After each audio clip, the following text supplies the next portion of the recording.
You guys want to talk about mashup culture? Mashup What? culture is a real gem. Like at some point. I guess. No, like right now is the funny lead-in for the episode. Hey guys, welcome to episode 3 of the Game Library. Stop! No. No! Bad. Go to your room. I'm already in my room. Go to corner of your room. Think about what you've Okay, done. see ya. Hold on. Die. I'll go over here. Hang yourself in Then the corner perish. while you're at it. I'm ready. What the? Hold up. Austin. I'm in the corner, Dad. What do I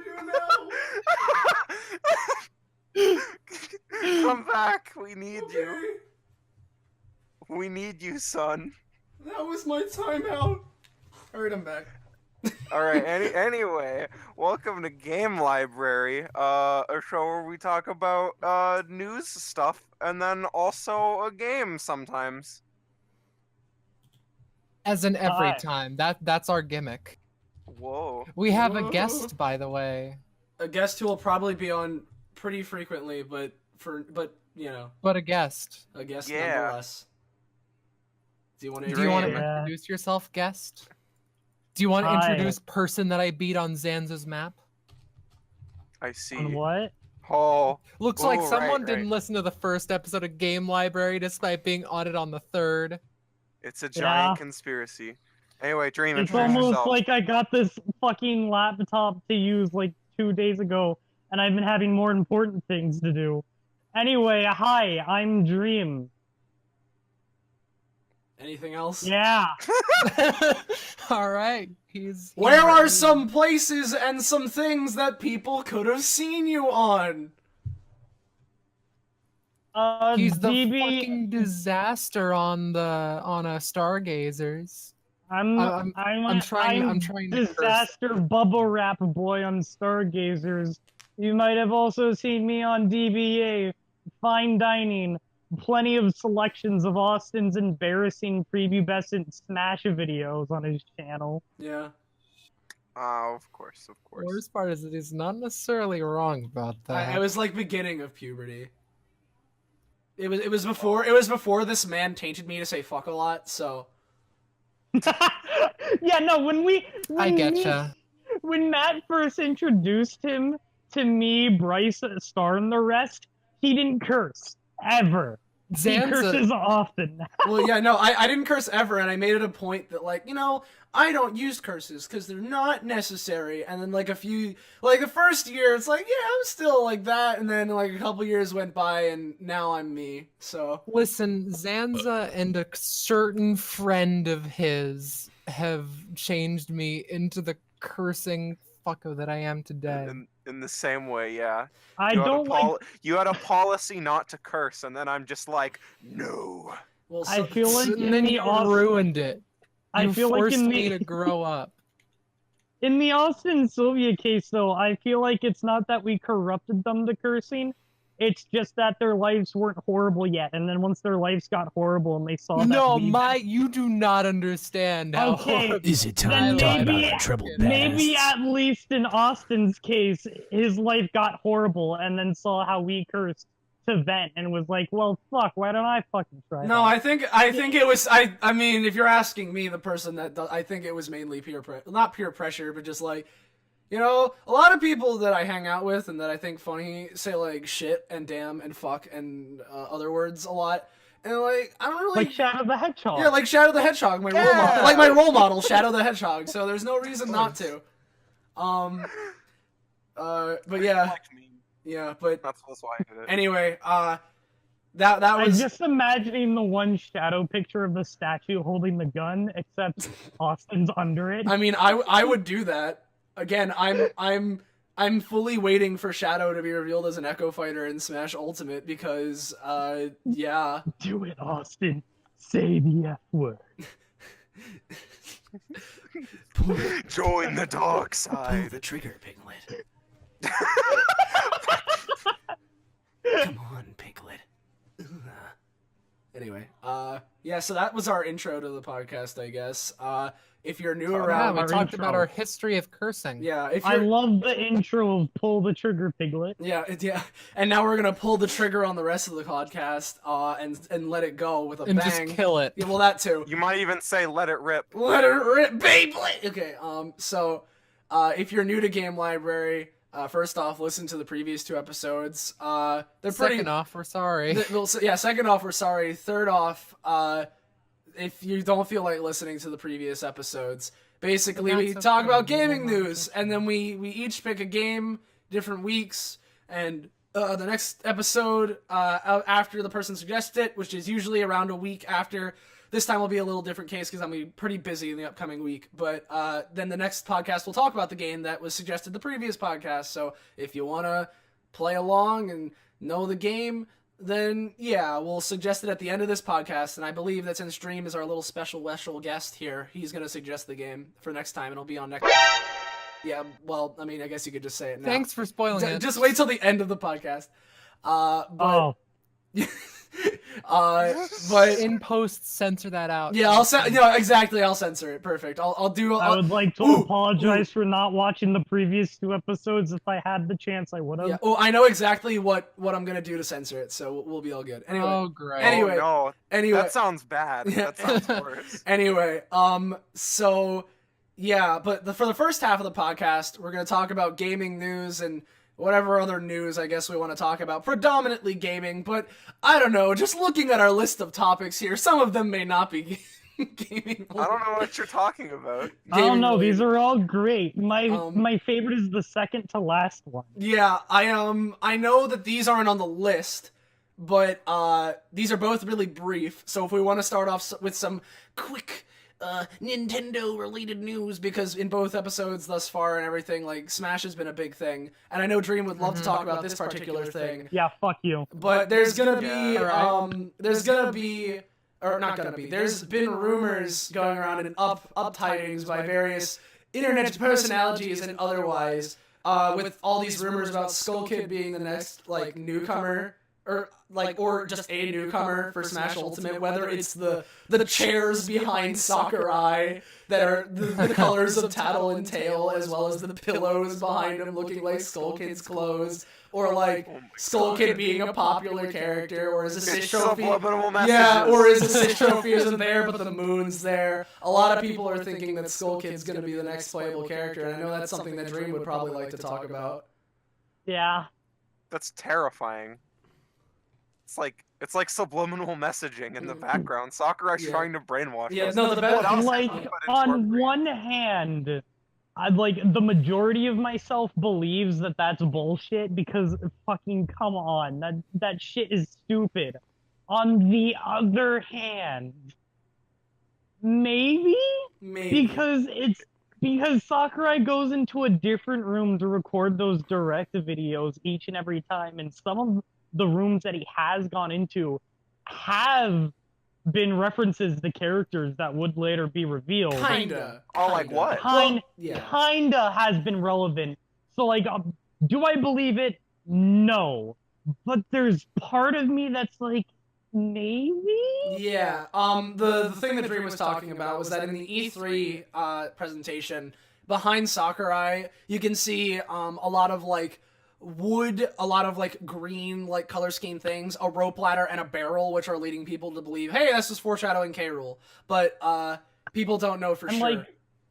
Again, if the easiest way and the thing that would make most sense if the room didn't matter would to be just to go to a conference room at the studio and just record it there. But he specifically chose those rooms with those decor and changes the rooms he uses each one. Yeah. Or maybe it's just the same Nintendo intern. Yeah, I was thinking we obviously Sakurai deserves a lot of credit, but it's not just him that makes these decisions. I gotta point it out. It's all of the jail cells that keep Sakurai. There's so many people behind these teams, and maybe it was just an interior decorator. I don't know how much I believe that either, but it's just an interesting observation, and there's a lot of hype behind Skull Kid. And very recently, within I think yesterday, this blew up as well. everyone's already been talking about, like, oh, here are all these Echo Fighters that could be a thing. You know, there's Shadow for Sonic, there's all this stuff, like Dark Samus and Chrom ended up being true. And then one of the most common ones everyone's talking about is Ken from Street Fighter for Ryu. And then VergeBen, who is this leaker, who's been, thus far, everything he said has been proven correctly, and is, at this point, probably the most credible leaker, basically said that if a roster leak doesn't have Ken in it, don't believe it. So, Oh shit. similarly, things with Skull Kid as well. So I don't know. Yeah, I mean, so like they've just been doing. So far, it seems like they've just been doing characters that people have been asking for in the past. And I remember Skull Kid was one that a lot of people have been asking for. Yeah. Can I butt in here? Yes. Yeah. Of course. As most people who know me for one thing and one thing only, and that's yelling. But another thing they know me for is Zelda. It was my first ever game. It's my life. I breathe, eat, and live on Zelda. I know everything there is to Zelda. By the way, the official timeline's bullshit. So I have an expertise on this. Every Smash game, there's been at the minimum one new Zelda newcomer except Smash 4. And at this point, you're asking, like, oh, who could they add? Honestly, only 3 characters make sense. One, though it's very uncommon, is Ravio, because similar to characters like Marks and Magolor, who only appeared in one game, have these giant fucking fandoms that won't ever shut up about him, or about those characters ever. Ravio has a similar following, and he was in Hyrule Warriors, and he proved that he could have a very unique moveset. Yeah. The other one is Tingle, because everybody in Japan loves Tingle to death. And I mean, he got 3 of his own games, 2 of which were even like translated in Europe. None of them ever released in America, though. Like, Tingle's a very prominent character, and he's also very popular. It's just the people in America, due to the general American humor, don't like Tingle. I like Tingle. I would like to see him in Smash, but at the same time, Tingle's the least likely. The third character that's likely and possible has been a character that's been heavily requested along the likes of K. Rool, Gino, and other similar characters we're seeing get into Ultimate since Brawl, is Skull Kid, actually. So I'm pretty sure it's Skull Kid. Okay.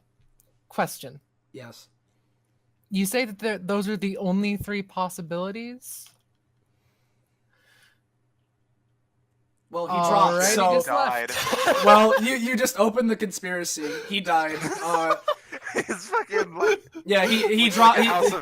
There he is. Right. Like Lincoln there we Lodge. go. Took a piece out. He's back. He's back. So you say those are the only 3 possibilities? Looks like he's not fully alive yet. All right. Yeah, well... Just technical difficulties. I don't know, my first confusion was when you mentioned Gino, and I'm like, wait, Gino isn't a Zelda. No, I did the stupid, is it Mewtwo? That was what I did. Because you were saying there's only one character. Yeah, there's only one character from Zelda that could make sense, and I go, is it Mewtwo? You know, as the stupid joke, but you know. But yeah. And the one thing was... What about Girahim, right? The Skyward individual. Girahim's popular, but he doesn't have like a huge following, and he hasn't been very heavily requested. I mean, he was heavily requested for Smash 4. Well, yeah, but not... But after Smash 4, after Skyward Sword's popularity waned, how often have you heard also, of it? What about after Bruce? Everyone realized it was bad. Yeah, I agree. I agree. You see? Fuck both of you. But what about Gru's? Listen. My favorite Zelda character. Yes, you're right. My favorite. Yeah, okay. I would accept Gru's. And he should have been in Hyrule Warriors, but he doesn't deserve Smash. On a scale of 1 to 10, how mad would you be if he made it in Smash? I would main him. And no one else. Fight people? Yeah, I mean, you could... I don't know what Dude, Bruce I does. love Bruce to death. Listen, he's one of my favorite characters in the series, but I don't think he deserves Smash. Listen, if Waluigi didn't get in, then Bruce isn't. Let's all be honest. Exactly. Thank you. That is just sad, though. I don't accept this reality. Yeah, this is the wrong timeline. the one thing with Skull Kid that I don't get is if the assist trophy is the moon, what would his final smash be? Because when you think Majora's Mask, when you think Skull Kid, the first thing you default to is, well, the moon and him dropping. True. Mhm. True, but I mean, he could always just turn into like his other Majora form. Yeah, Oh, like he true. could. Fucking flesh monster just whips Honestly, people to with death. that was actually something I was thinking about the other day, which was with K. Rool copying Ridley's Final Smash, they could technically have Majora copy it a third time and have him transform into the flying tentacle mask during the first phase and just shoot his eye lasers at So you. I just thought of two separate ones that I don't think are going to happen, but one would be funny, I think, and the other one just I don't know is cool. One, and I'll First go. one is Grooves. Well, yeah, the first one is that Skull Kid summons Groot. Yeah, okay. So the first idea I had was, what if he just turns all the people into Deku Scrubs and burns them alive? And then That would be amazing. and then the second thing I thought of is like, what if either like I imagine it could either be with like the forest maze thing, like the Lost Woods, the fucking Mario RPG, the Lost Woods, either like Lost Woods or even like the beginning of Majora's Mask when Link falls down that hole with all the like little neon symbols. Like I kind of can imagine like some sort of like weird thing where like he teleports the characters into the lost maze, and then it does this like weird zoom out effect where it like goes around this path, and basically they're lost in there forever, and then they just respawn. But you know, They're lost in there forever. Or Game set. yeah. Like I kind of imagine sort of like I don't know. It's hard to describe like with words. I'd need to like draw it out or something. But Two other ideas I had, like, for what his final smash could be if he does end up getting in and the assist trophy is the moon, is one, something that I know they would never do, but I would personally love, is have, similar to what they did, like what Austin was mentioning with the Deku Scrub thing, was the reason why Link got attacked by the Deku Scrub Visage in Majora's Mask is, one, apparently Ocarina of Time's Link #1 fear is Deku Scrubs, despite growing in fucking Kokiri Forest where they're littered with the damn thing. I mean, but maybe that's why he's scared of him. I mean, yes, but at the same time, he fought the great king of all evil and Redeads, and yet he's Dude, but scared Deku of a Scrubs. Deku Scrub. All right. But Deku Scrubs. And, like, the other half of the reason was because he had already sapped all of the soul from the fucking Deku Butler's son. But what I was thinking they could do is have a unique final smash for each character where the character gets attacked by their worst fear. but what happens if there's And multiple? we could learn about all these characters' like worst fears and stuff. But It'd what be great. That'd be what pretty happens lit. if there's Except multiple- I don't. What's Except one Pichu's issue. I worst don't. fear. One issue. I don't want to Imagine- see the Twilight Princess cutscene for Link's, or you know, like the horrifying cutscene with all of the like spooky people falling from space. Yeah. That'd be the worst. But like, Yeah, no thanks. but What's like, Pichu's worst fear? The tier list? imagine Duck Hunt Dog's worst fear. I would agree with you, but what happens if he gets more than one person in there? Yes. The worst. Well, I mean, some of them are single target. Like Link's is single target. Yeah. Yeah, Well, true. true, right. I guess so. Yeah, not all final smashes are created equal, Austin. Some of them suck. Yeah. But you see, the thing is, I don't think they're gonna put that effort in because they already put the effort to add like a million Yeah. characters. Yeah. Though As I was saying before I even mentioned all that, something that would never happen but would be cool. The other final smash I had in mind is in like official Zelda lore, the moon in Majora's Mask, well, in the game itself, it's the actual like planet's moon, but every other game and piece of media afterwards retcons it to saying the moon is a creation of Majora's magic, and that's kind of what they've been going with ever since. So, Huh. and the reason why I bring that up is, what if they do the assist trophy on the Termina Bay stage, which we've got confirmation is returning, which main like aesthetic part of that stage is the moon in the background falling and growing bigger, and then the giants throwing it back up like a bitch. So is that assist trophy just turned off on that stage? No. They're gonna go with the creation of Majora's Magic excuse and say, well, there's just 2 moons. And if they go and then you use Majora, Moon 2, you use Skull Electric Kid's Final Boogaloo. Smash, and you have 3 moons. Yeah, I was about to Exactly. say that. And if they're gonna go with that excuse, which they have to if they're not gonna turn off that assist trophy for that stage, they can do the 3 moons gimmick and But still you have see- it be his final smash. But And you then see, they there's can this blow up one one thing, and though. There's retcon this it so one that it thing. never happened. There's this one thing. What if Skull Kid doesn't get in? Well, Well, then I'll be really sad, but I'm not expecting it. All right. Anyway, this brief Smash discussion has become 20 minutes long. yeah. so, Anyway, and really quickly as well, because I know it's not on the list. I don't think any of us are super into Diablo, but Diablo 3, I believe, is coming to Switch, and like, isn't Ganondorf like somehow involved? Yeah. yeah. How the fuck does that work? And doesn't mean, he I've look like played really Diablo skinny, but they 3. just took his like Smash Horror Brawl He looks model's like head? the PP Poo Poo Man. Of course. Yeah. All Yeah, right. I don't know anything about that game. All I know is that people didn't like it. Oof. I played Diablo 3. I kind of enjoyed it. My only knowledge of Diablo is the cow level. Yeah. Yeah. Well, in 3, Yeah, isn't it's there like a just, pony level that's like the same thing but with My Little Ponies? Yeah. Yeah. Except apparently they made it like super hard. Like it's one of the hardest levels. Oh. Oh, sick. Yeah. Okay. Good Well, now we can shit. get to the actual list, so Yeah. I don't know if you have a starting point you want to start off with, Zanza, but Yeah, so I was thinking we've all played card games in the past, and we should have a discussion about them. okay. Yeah. So like we should. So first, I'm thinking we should talk about like our history with card games. Alrighty. Does Like anyone want to kick it off? I once had all of the 5 pieces of Exodia when Yu-Gi-Oh! First became popular. Then some kid threw them into our vent. I think Oh, you mean some bug brain tossed them off the cruise liner, and your good pal Joey Wheeler jumped in to try and get them, but only got 2 of them. Sorry. Say goodbye to Exodia!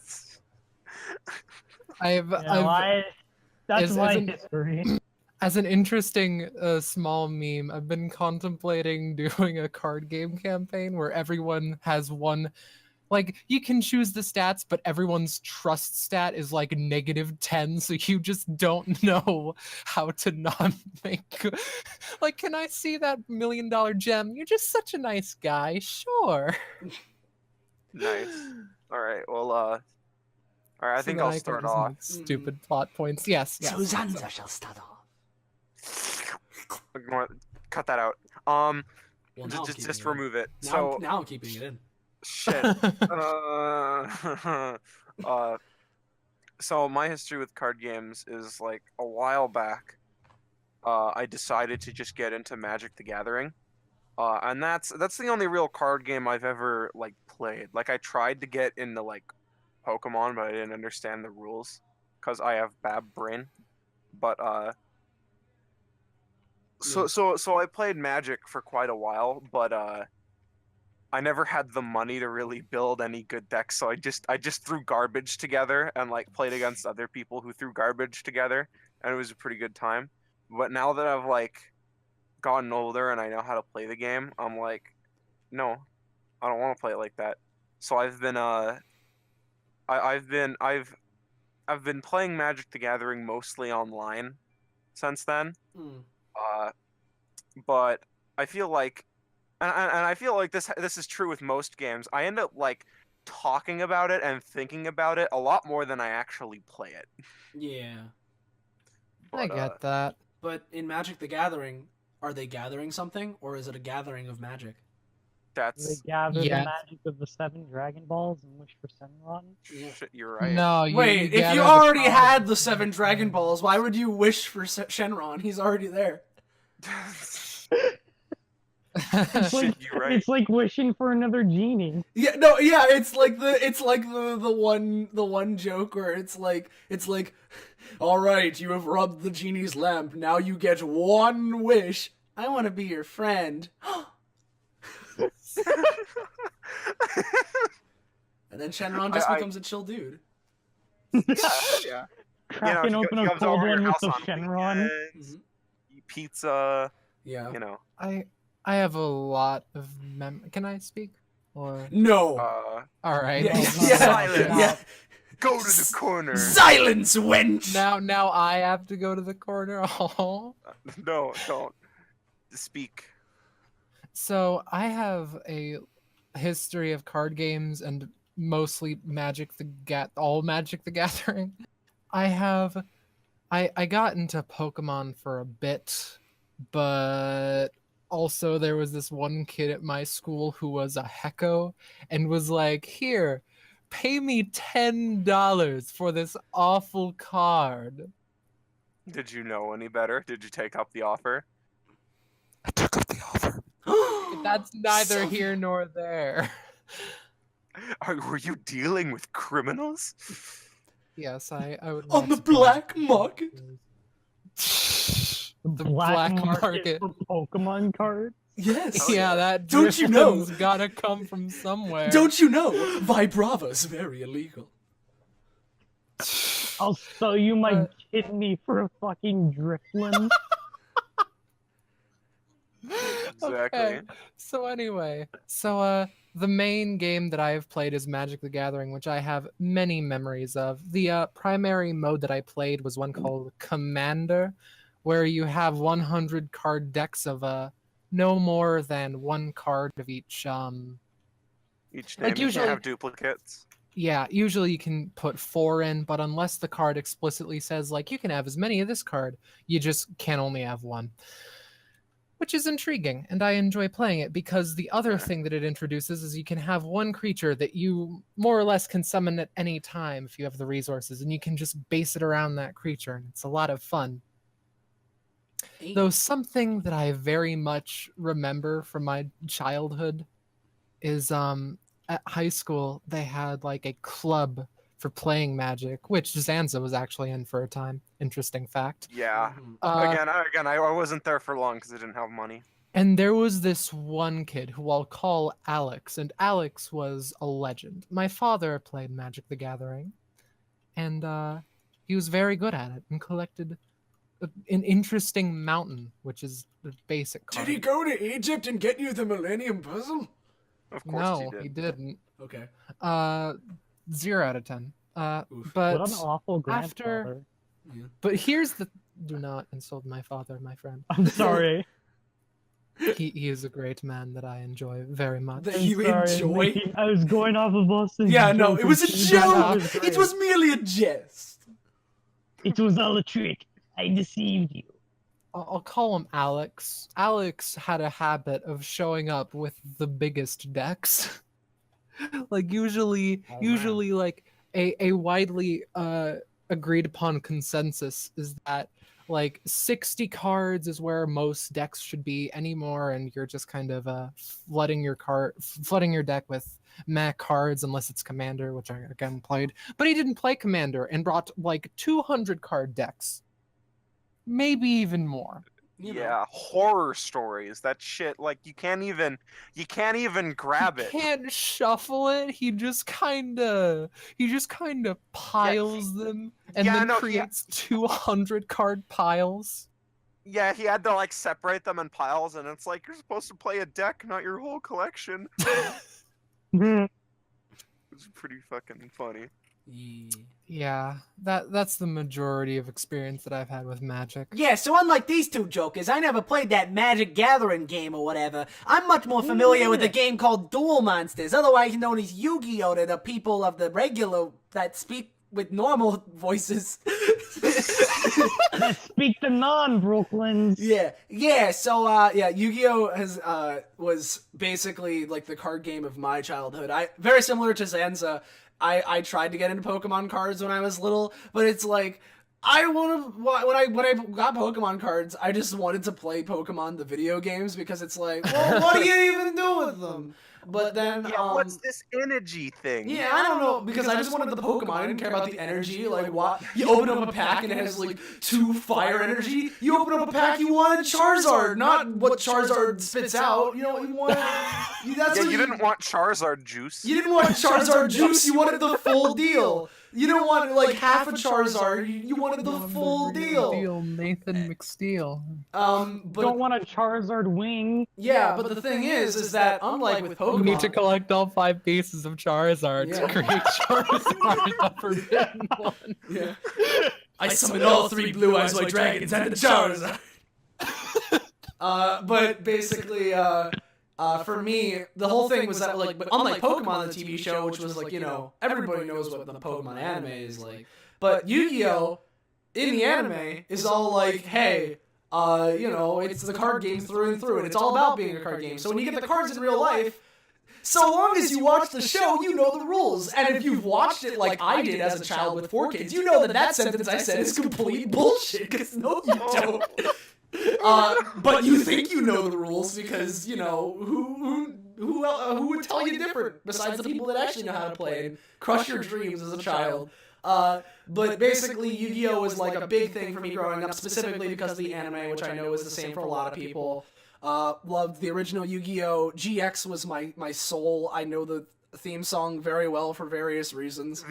The only Yu-Gi-Oh one I watched was 5Ds. Yeah, I got into 5Ds, but right around like the middle point of 5Ds is when I dropped out of my Yu-Gi-Oh phase, at least my original one. So I just didn't finish it, but like Yu-Gi-Oh through 5Ds, the first 3 series, which I know a lot of people share this sentiment, will always like hold a big spot in my heart. And I know that the original like Japanese versions without the 4Kids dubs are actually good and have quality to them outside of being an advertisement for a card game that is also fun.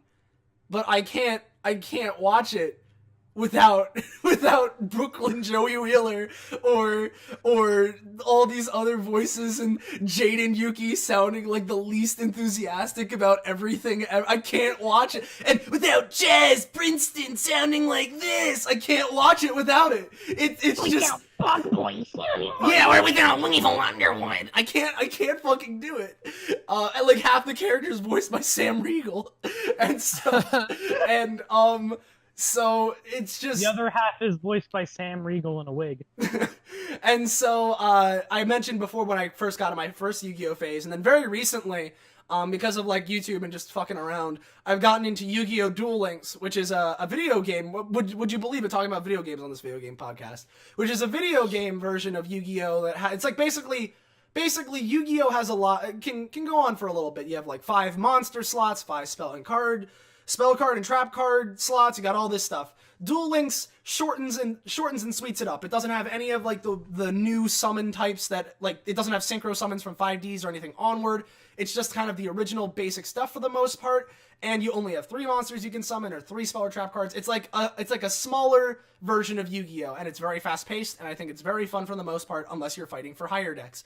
So it's an archetype. My only Yeah. Sorry. Don't worry, we can talk. We've got an archetype section later. Yeah, my only experience with the Duel Links video game is seeing Hungrybox on stream get one-turned by a computer that summoned Exodia. Yeah. Of course. So, Duel Links is pretty fun, and it's gotten me back into Yu-Gi-Oh! And I'm considering watching the old 4Kids series again. Considering because that's a commitment I'm not sure I'm ready to endure. You know, that's my main experience with card games as a whole. I mean, I know the rules of Pokemon, the card game now. I don't really play it, but I know the rules. You know, character development, woo. But, excuse me. And that's all I gotta say. My history with card games is they were a big part of my childhood, but not because I knew how to play any of them. Oh. See, I grew up in a place that wasn't quite suburbs, but wasn't quite country, and it basically the 90s ended in 2008. So I grew up in a place that didn't believe in parental supervision. So I have the 90s childhood experience of running down the fields with the wind in your hair and spending all your time outside and going to creeks and the sand lot and shit. But man, did I love the fucking Yu-Gi-Oh! Show and the 4Kids bullshit when I was a kid. Same thing with Pokemon too. And also Zatch Bell. But the thing with Yu-Gi-Oh! And Zatch Bell was they were product placements to sell you the card games. And I fell for that shit so hard as a kid. I didn't know how to play any of the games, but I had every Pokemon card Gen 1 through 4 ever created in America. I think it's still in a storage unit somewhere. And I had a whole bunch of Yu-Gi-Oh cards. No idea where they went. I even had fucking Naruto Ooh. trading cards. I still have my But, like, dual disc in my closet. I actually bought and still have one of the Zatch Bell spell books that was like you put all the cards in and it's like an actual spell book from the show. It was the best. But I never figured out how to play any of them. But I collected them like no other kid. Yeah. That's my history. I don't have much history with card games. One time I was on the playground when a bunch of the kids at this playground also played Yu-Gi-Oh! And some kid who I think was a teenager at the time while I was like 7 or 8 maybe, basically was like, here, you know this card Beaver Warrior? It's like the best in the game. Trade me your entire deck. And as a little kid who has no discretion, I went, okay! And Ooh. On a scale of You 1 to see- 10, how bad is Beaver Warrior? You see, pretty bad. I was that kid that did that to you. I was that kind of kid on the Oh, that's. Oh, I knew people like you. Oh, Yeah, no, I wasn't a good person as a kid. fucking yeah. People did that to me too. It sucked. I remember I had like a Gildas Lotus, and someone's like, "Hey, let me trade this one random card I found on a wall somewhere with it," and I'm like, "Oh, it looks cool." I once stole a kid's holographic Charizard by giving them a holographic Bidoof saying that... No, it wasn't even holographic.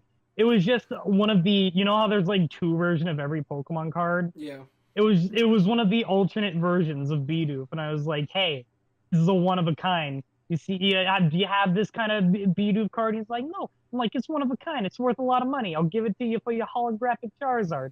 And the kid bought it. You're the worst. Yeah. I was the worst kid. Oh. Oh man. I'm gonna have to. Oh. That's I was it. the worst. Gotta throw the whole friendship away.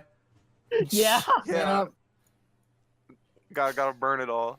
I didn't even know the kid. Say goodbye to Exodia! You remind me.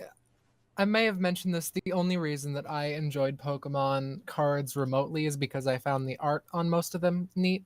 And you reminded me for some reason of Football. Tepig, Oh. the Tepig evolution art. Tignite. And It tells how- a story. Yeah, and how it's a little Yeah. family picture. Yeah. And it's all A adorable. family picture. Yeah, those Oh, are my yeah. favorite ones of the Pokemon cards. The ones that with the other cards like tell a story or make a picture. Yeah. Yeah. Uh, All right. Well, Yeah. I have a question for all of you. What do you guys think of like digital card games? Well, you know, as someone who expressed their interest in Duel Links earlier, I'm pretty much They're pretty. I like them a lot because you know, you don't have to spend a bajillion dollars for certain cards. I mean, with games like Pokemon TCG Online, which is something I play today, you still have to spend $50 million on real life packs. You can't even like spend $500 to get the one card you need. Nah, they don't let you put in the individual cards. Yeah, you get just gotta codes- buy the packs. You get codes from packs. You have to buy like 50 million of the $50 packs and wait until you get the one card you need. Jeez. Hey, you guys want to hear a joke? Hearthstone. Hearthstone. I've never played it. I've never Good. played it. It is RNG, the video game. It is, yeah. Like I think. There are many complaints about RNG, the video Hearthstone. game. We played that last week. Yeah. I mean, you're right, but no. Yeah. you. Whoa. Because like my thing is generally whenever Multiplayer like RNG, the video game. There we go. yeah, whenever a card game is like just online. Like it's like an original digital card game. They're always garbage. Mm. Like think about it. They just I don't know. I feel like they're always like missing the point. Like they're all just like Hearthstone clones. you know. Yeah. Well, I kinda I get haven't that, played kinda. many. I haven't really played any of them besides Duel Links, which is just Yu-Gi-Oh but smaller. So my perception might be a little skewed, but Yeah, because whenever I feel like whenever those digital card games they copy like a real card game, they're good because they're real card games and they They're have like tried and a point tested, based on so to them. speak. Yeah, like, but like, I just don't get the appeal of like games like Hearthstone. Like they're really like first of all, it's almost impossible to get the cards you want, All and then right. on top of that, like the games always progress super similarly. For the record, I did play Hearthstone for a bit, and let me say that the reason that I enjoyed it was because of just the amount of preposterous things that can happen. And I enjoyed it up until I realized, wait a second, this game is very iffy on very many parts of it. Yeah. Like, getting cards was always a pain. And I never truly realized just how, like, if a deck is if I think that if a deck is like 50% win rate, that is considered good. You are a good player if you win half of the time. oof. Yeah, that's like top tier decks because there's so little. I think skill. that's 60% or 70% maybe. It's is top 65, I tier. think. 65 or 70. That's like top tier. If you just win slightly more than you lose, which is I think it's pretty.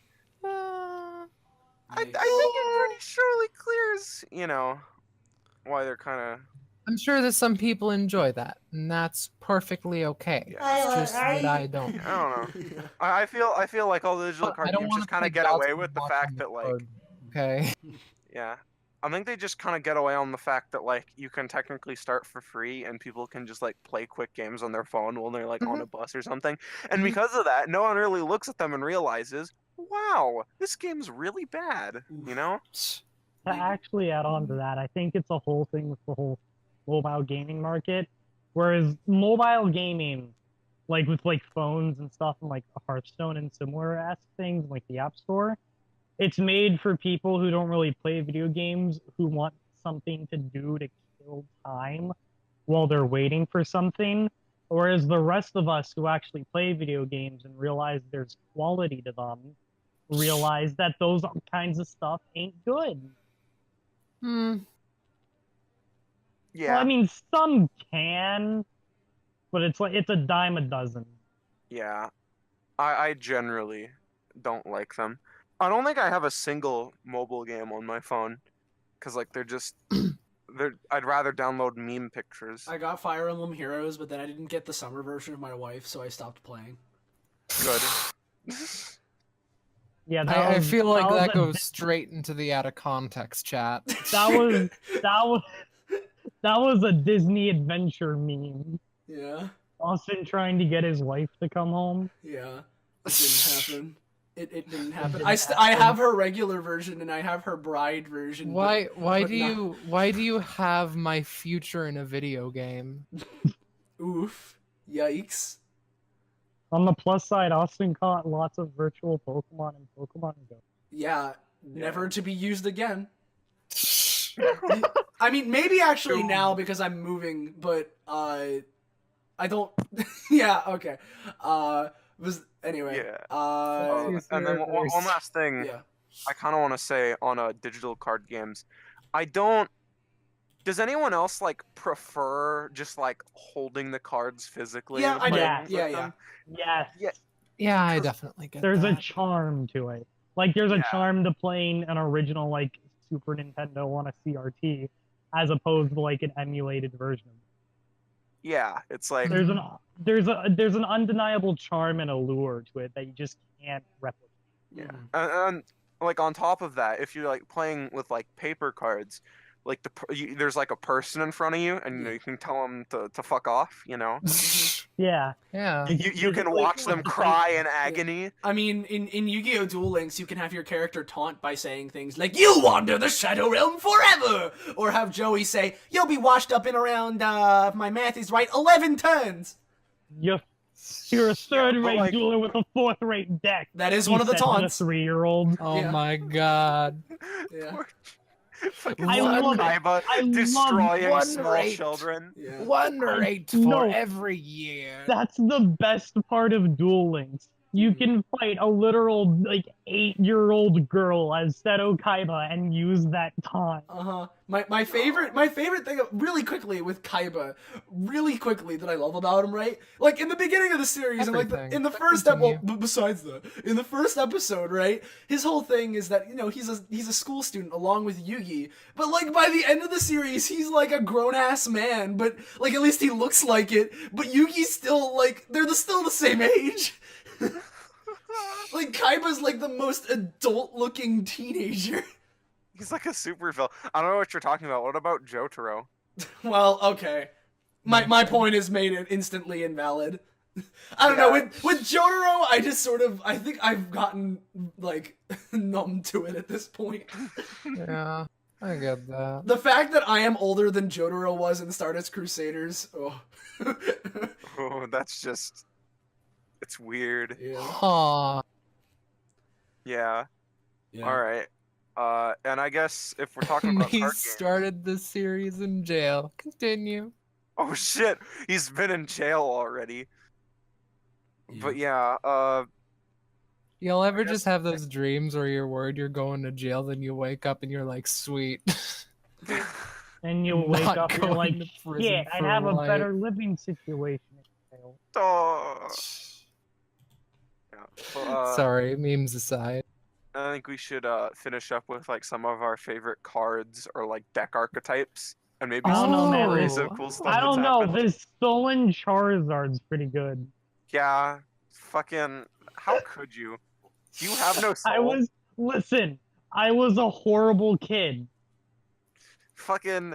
I can't believe of Patronix when you drew those two icons. I can't believe that like the top one was actually young Dream and the bottom know, one is right? now Dream. Yeah.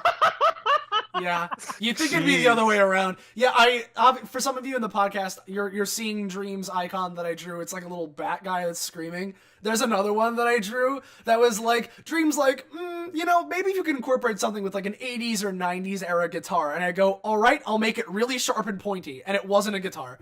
It was like Wario, Demon but Man. it was Wario, but an evil pirate with a giant ass beard. Yeah, who has like this death stare. Yeah. Menacing. I almost went for it, but when you labeled the other one that we're using, the bat who screams, drinks your Pepsi, and calls you a bitch, I'm like, alright, that's That's what I call them. I'm just drawing them like, yeah, here's evil pirate king man, and here's the bat that screams, drinks your Pepsi, and calls you a bitch. So, I see. Plus, I know Dream likes things with stupid faces, so I knew I had to draw at least an option with a stupid face. all of my favorite Pokemon are the ones with dumb faces, like Ditto You like and Stunfisk? Turtwig. Yes. Good. I hate Get Out. Don't actually though. Okay. Anyway. I'll Don't go back go to the to corner! the corner. No. Anyway, yeah, so, Yeah. What kind of? in terms of cards, at least in Duel Links, I'm not sure. Like, I have some of my classic ones that I always liked, like Wadapan. Yeah. I love. I don't know why, but I really like Wadapan. It's really not good. It's just a cute card that exists for being cute, but I like it.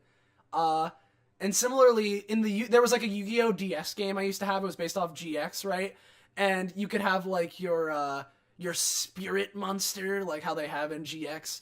And I forget if it was like a scripted thing or if it just so happened to be, but like my character's spirit monster or whatever was this one. I think it was like Winged Knight or Wing Knight or like Little Wing Knight. It's like this green guy that has little tiny wings. It's like a green knight guy, and he has a little sword, little wings. He's really small, and I always liked him. In Duel Links, the archetypes I've been messing around with the most recently have been the Batteryman archetype, which, you have, your standard battery, slightly chubbier battery, giant battery eating T-Rex, how it goes. What? Then there's that. Then there's like the Oh, arrow mages. Yeah.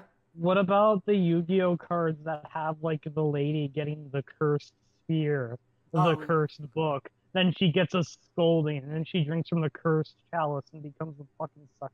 Yeah. And then becomes But Exotic. why do that when you can play with the Madolche archetype, where it's a bunch of little cute guys with sweet aesthetics? Because there's one where it's like a princess, but for pudding, so it's a pudding cess. Well, but what about Humpty Grumpty? Yeah. Yeah, there are some pretty stupid Yu-Gi-Oh card games now. There's this one card, right, called Alligator's Sword. It's like a really classic card that Joey has in his deck, and the description sounds like Joey wrote it. Hold on, I gotta find it. Hold on. While they're doing Yeah. Austin's doing that. Do we want to do? Guys, I forget, what does Pot of Greed do again? I think when you play it, it lets you take 2 cards directly from the top of your deck and put them into your hand without showing the opponent. You know, So listen, legends have been told. I'm unsure of that exact definition. Pot of Greed is a mystery, but you know it's not a mystery? Alligator's Sword. Hey, this mighty lizard man can swing his sword so fast that it's more than the speed of sound. I think my Beautiful. favorite, like, actual favorite Yu-Gi-Oh card, no bullshit, is self-destruct button, where if your opponent is winning or you're losing badly, you can just say fuck it and both of you lose. Mm-hmm. Of course. Just fuck them, nuke them, you know. Fuck them. Yeah. One deck that, like, I don't know why this has always stuck out to me, because I just found it randomly on the internet and I just couldn't stop screaming at it. It's like a deck where Okay. so like the whole thing is it's based around basically an artifact, a creature, and then just like a bunch of other junk. It's this one dude. You can play him on the first, and let me just say, this deck, it either wins on turn 2 or 3, or it implodes. And I love it because Self-destruct deck, of course. yeah, of course. Because on the first turn you play this boy, and his whole thing is that whenever you cast like a spell, you can untap him, and he gets beefier for the rest of the turn. And tapping in Magic the Gathering, if you don't know, like basically it's some abilities require like attacking, blocking, or doing a thing that requires you to tap. I You don't can't think- do that while you're tapped. There we go. Yeah, so you can only do it once a turn. And so the whole thing is that when you play a spell, he untaps and he gets beefier, and then you put this artifact on him that lets him tap to generate mana of any color, and then the rest of your deck is just cantrips. And cantrips are like a kind of card in which they all cost 1 mana, and they have some really small, stupid effect you don't need to care about, but they also draw a card, so they basically cycle themselves. And so what you do is you play your dude, you put the artifact on the dude, and then you tap him to play a cantrip. Oh wow, you played a spell. Untap him, tap him to play another one. Oh, you did it. And you keep every time you play a cantrip, you draw another one. And you play and you draw another one, and then eventually you draw Grape Shot, and Grape Shot has Storm, where for every card that Which you is played, Stupid. it's fucking a garbage mechanic, but too bad. I love it. You basically get to copy it for every other spell you've played this turn. So it's like, oh, I've played like 12 cantrips. I'm just gonna machine gun you to death. And then if you're still alive, now the small boy is a really buff boy, and he can punch you. But the thing is, if you don't draw like the cantrips you need within those first 2 turns, you're just not gonna have the card advantage to keep going, and you just die because you don't have any other creatures and you don't have any other win conditions. But it was just something that was so hilarious to pull on people the first time because they were never expecting it. Nice. You know That what sounds like else a people time. don't expect from Yu-Gi-Oh? The Spanish Inquisition. Lord of D. Yeah, Lord of D is pretty great. You know what else people don't expect from Yu-Gi-Oh? What? What? Saying goodbye to Exodia! No! Anyway, Man, so that's that's our really card game cool. discussion. Yeah, shit. You're just gonna skip over me? Oh, I'm sorry. No, you go. Okay, I have a lot of cards, but I'll try to go through them relatively fast. One of my favorites is Duretti Scrap Savant, or as I like to call him, my body's Duretti, or Duretti Spaghetti.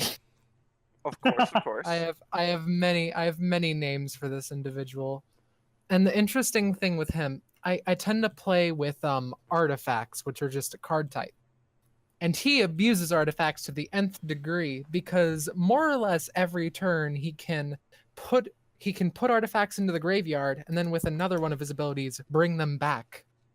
This works well, very well in fact, with my second first favorite card, Wormcoil Engine, which when it dies, it brings It basically splits into two. Yes, it's a 6/6, which is pretty powerful, has 2 good abilities. Then when you kill it, it splits off into 2 worms with all right abilities. But then with Duretti Spaghetti, you can kill one of the worms and bring back the engine. Oh, And so then you it can just keep duplicating keeps it. going. It's like a fucking Hydra. And one of my other favorites is Geth, Lord of the Vault, who just Also brings known as people, Meth Lord of the Vault. yes, who just brings people back from the dead, brings the enemy's cards back from the dead and just, starts murdering people with them. Yeah. I love him. He is my boy. So anyway, That's it. now that we've gotten that squared away, I can do Say Goodbye to Exodia one more time to finish off the card game one. Mm-hmm. What's this pot of greed? It allows you to draw 2 more discussion topics. Anyways, just looking at. Are we actually doing the next one though? Well, I'm looking at our time right now. We've been almost an hour, and if we really, really briefly want to talk about it, because pretty soon we should probably move into our game of the week. But if you would really want to bring it up, We don't have to. I'm leaving it to you, Zanza. No, we're not doing it. We're not doing it. Okay. Perhaps that discussion will be saved for a different day. But, Yes, we shall. Along with that, so we got any last things we wanna talk about just in general? Because I know you have like a thing on the list, but we probably shouldn't go through all of it right now. But if you have, if anyone has any suggestions of really quick gaming news, otherwise, or just things real quick before we get into the game of the week, which I'll introduce afterwards. All right, this is a really short, quick thing, but there's this trailer for this game called Inmost, which is like it's like an indie puzzle platformer, but it's got like those really like slow methodical combat mechanics, and it's got like really good pixel art. The whole thing is themed around like really light blues, and it looks like it's got like a Lovecraft story, and I think that game's gonna be good. And I'm probably gonna suggest it, so look out for it. Nice. I'll put the trailer. Check it out. I'll put the trailer for it in the description if you can get me a link to that. Hell yeah. But yeah. There's also the whole Nindies like direct today, and it was actually pretty good. Games. Yeah, I didn't. One of which a trailer for the first Wonder Boy game since I think Game Boy Color in Japan. Ooh. And for going by America, the last Wonder Boy game was on the Turbo Graphics. Ouch. Yeah. So yeah, Wonder Boy: The Dragon's Trap, the remake, really did reboot the series and series interest. Isn't that kind of like when one of the Shantae games, like I know they've released 3 now, but before that, like the last one was like on like some really old system, like the same system they released Metroid 2 on. No, the thing is, Game Boy Color. Well, yeah, it was the first Shantae game. Yeah, the Game Boy Color was the first Shantae game, and that one, getting an actual cartridge of it is really hard. Then there was Pirate. What's weird is they released it on the Game Boy like... Color, despite the Game Boy Advance being out for like 2 years. Yeah. Yeah, but then they released the next one like years later, like a while. Yeah, it was. Yeah, on the DSi shop. Yeah, it was Risky's Revenge, right? And then it was. Then it was the Pirate's Curse, and then Half Genie Hero. So, Yeah, that's at least like a decade between the first and the second game. Yeah. yeah, something like that. So it's kind of like the same thing with Wonder Boy. In a way, yeah. On top of that, there was the Hat in Time news today that I feel like should be mentioned. Oh, what was that? I haven't heard this Which, yet. split screen co-op. We don't know if it's online yet.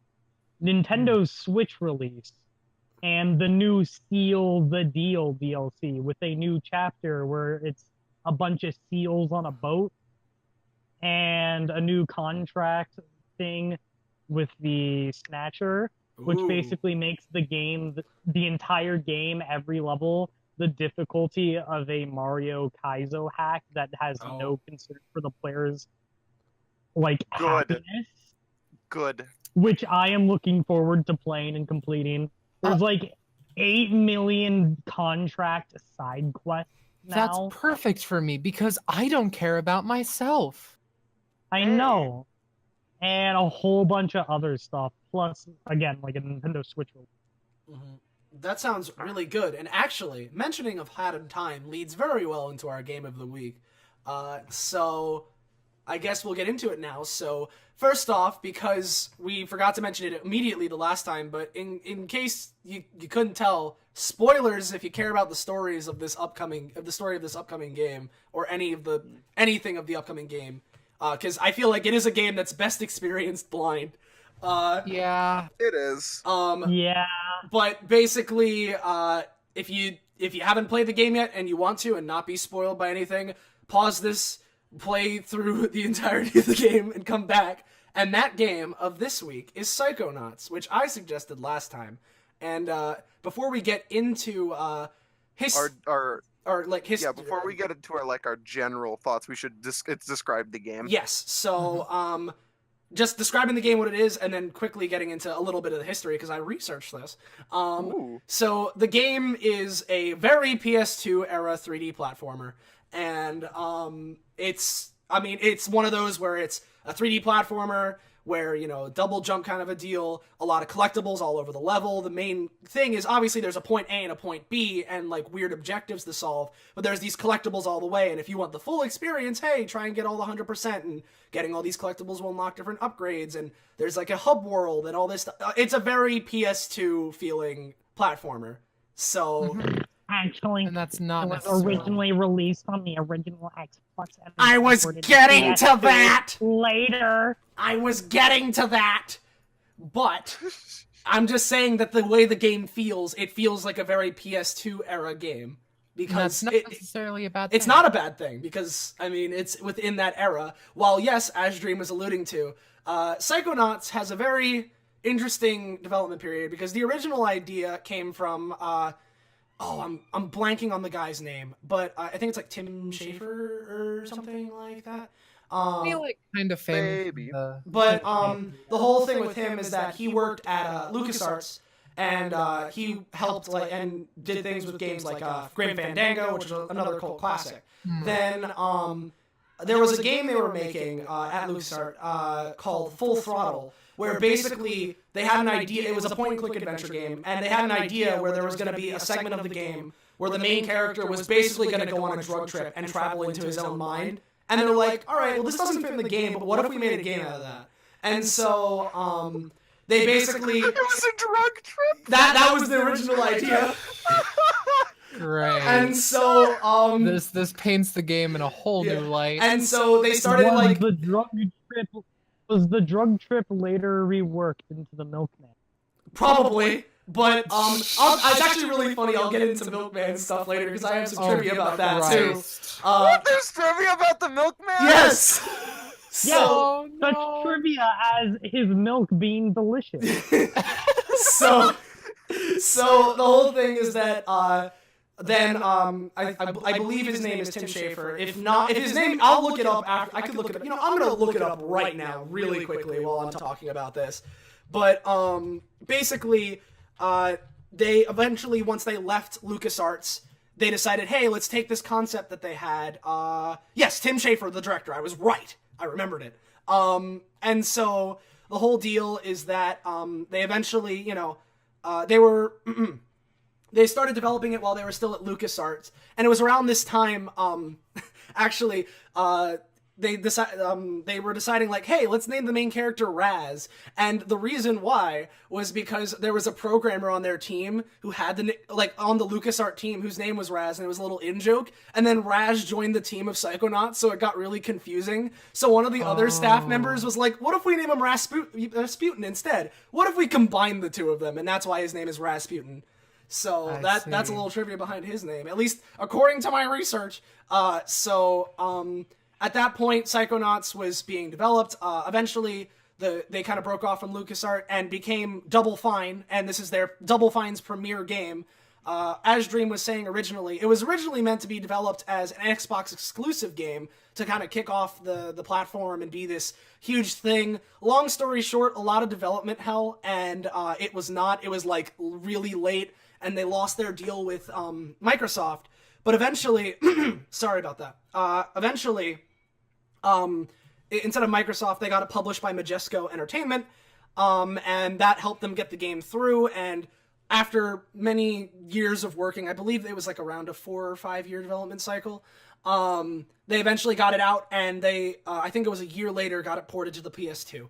It was also on PC at the time. And that's the history of the game. And there's some more trivia that we'll get into a bit later that I've found. But that's like the main gist of how the game came to be.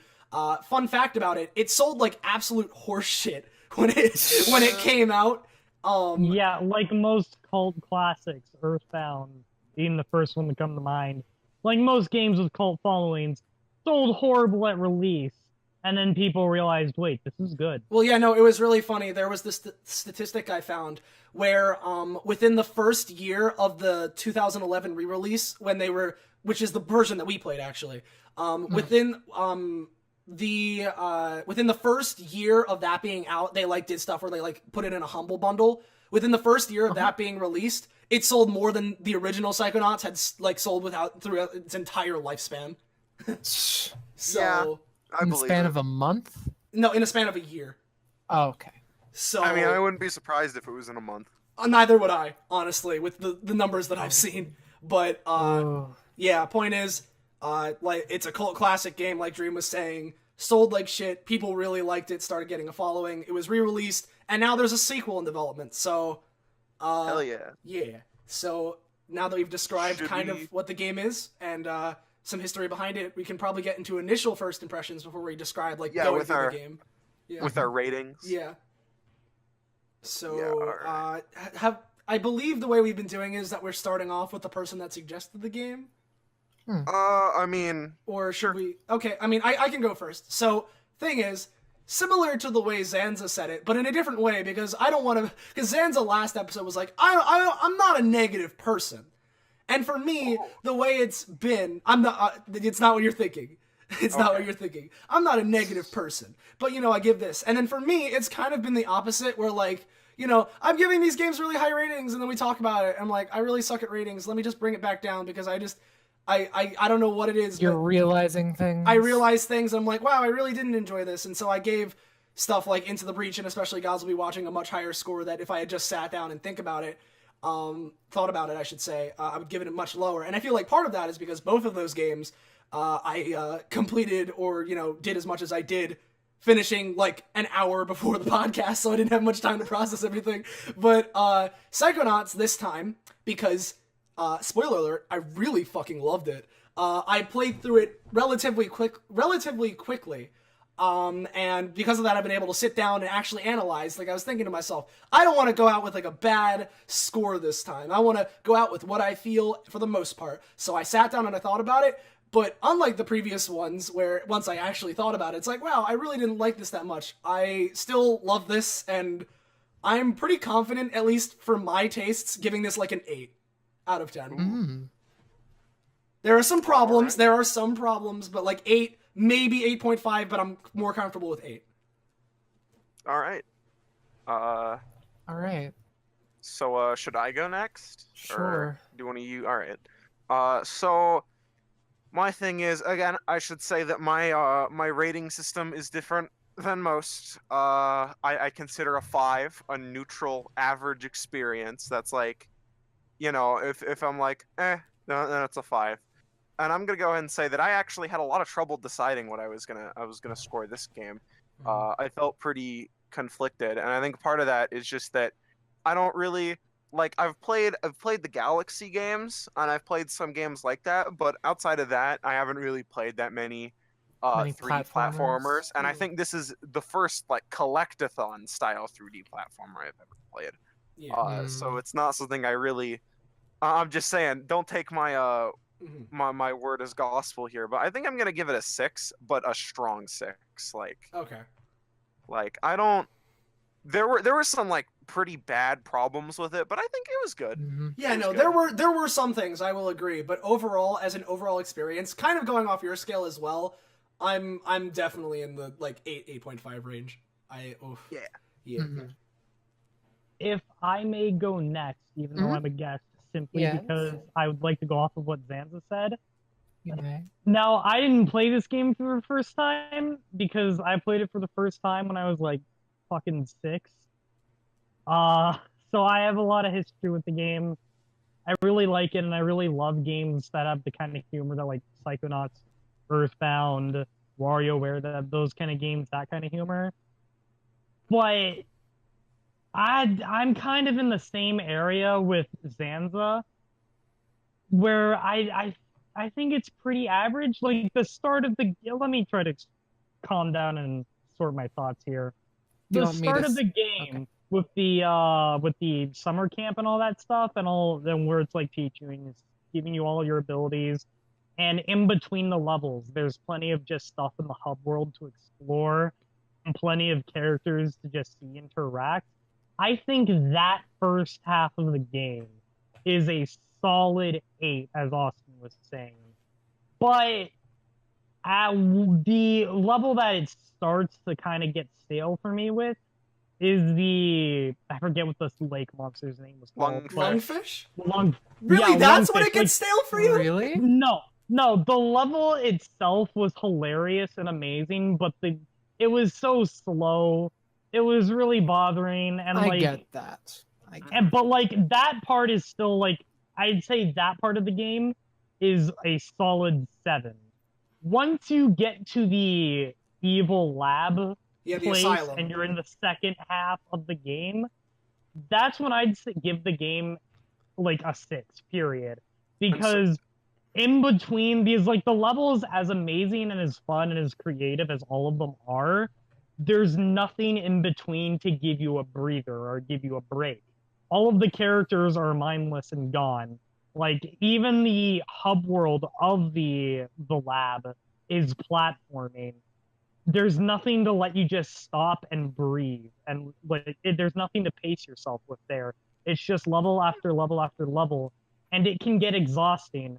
Granted, the levels themselves are some of the best in the game, especially the fan favorite Milkman. Yeah.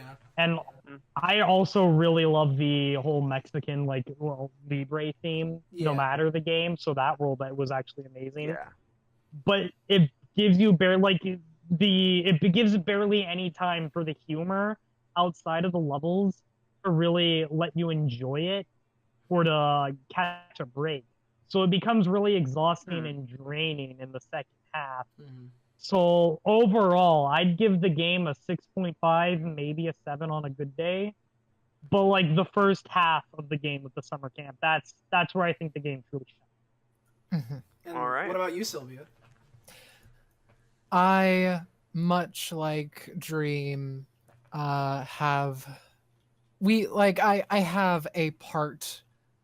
Like I'll explain this a bit later, but to me the game was very cleanly split into 2 parts.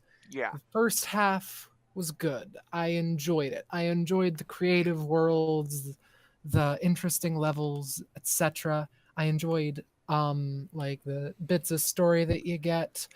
And then there's a certain part, which I'll get into later, that killed the pacing of the game for me, and then just made the entire rest of the experience, that being the second main hub world, just feels so much slower and less less like it was missing something, and I'm honestly not sure what. I know what you're saying, and I can agree with it, but at the same time, I'll get into my thoughts later. I feel like what it was missing for you, Sylvia, is, again, it's what I was saying. Once you get to the second hub world in the second half of the game, there's no more character interaction. There's not as much humor as there is in the first game. Yeah. I feel like, Well, and sort those of. those bits were used to kind of pace the game and give you little breathers. Once those are gone. Yeah. Well, now that I don't necessarily think I was missing that though. Yeah. Now that we get now that we've gotten our Wait, Sylvia, what's your score out of 10? Oh yeah, your score, right. I'm honestly, I wanted to open with have you ever just been sad that you want to give a game a certain score? Oh yeah. Yeah, I wanted to give this a really like glowing score. I love Yeah. it, but that's me. It is for me 5 or a 6, maybe 5.5. And I honestly regret giving it this score. I wanted it to be higher, but it just isn't. Ooh. And I can explain. Is this the why first when time someone's giving something technically a lower score than me? I can, and then I can explain as we get into Psychonauts, the meat of it, why I. Yeah. I also think this is the first. See, I'm not a negative person. Yeah, I also think this is the first game I'm giving where I'm actually confident in my score for once. Ooh. That's good. Yeah. That's good. So really quickly getting into, because we described it's a 3D platformer, but that's just like, a lot of games are 3D platformers. So what makes Psychonauts special? So the setup for Psychonauts, there's this summer camp, right? Summer camp for little psychic children where they're being taught, at least kind of somehow, sort of, how to be Psychonauts, these soldiers that are basically psychic soldiers. So this one kid in the intro cutscene, Raz or Rasputin, you're the character you play as, basically sneaks into the camp and he's like, I want to be a Psychonaut too, because they're brave, and my family hates psychics, and I want to, prove them wrong, well, not necessarily, but he just wants to prove himself as a psychic, be a Psychonaut. He has justice sense in him. He's a spry young boy protagonist. And so, basically they're like, okay, well, yeah, you're here, but you didn't sign, like, the parental permission slip, so we're gonna have to call your dad to pick you up, and, like, as soon as possible. So basically, at that point, the scenario, at first, is a race against time to become a Psychonaut before your parents and your family come and pick you up from this summer camp.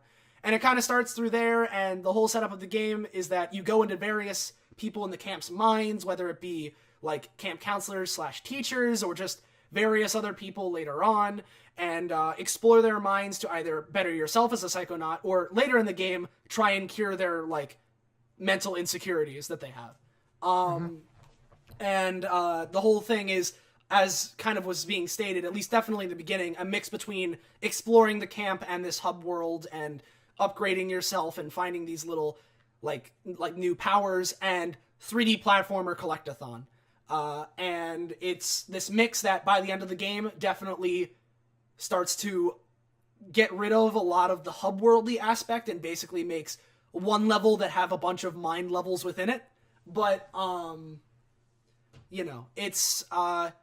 it's a very interesting romp, and one vibe that I think, if anybody has seen these shows that I'm about to talk about, can probably agree with me. Instantaneously, the vibe I got from Psychonauts was an Invader Zim / Billy and Mandy vibe. much. Oh yeah. And the best part of it is that the guy who voices both Zim and Billy is the voice of Raz, which I recognized immediately. Great.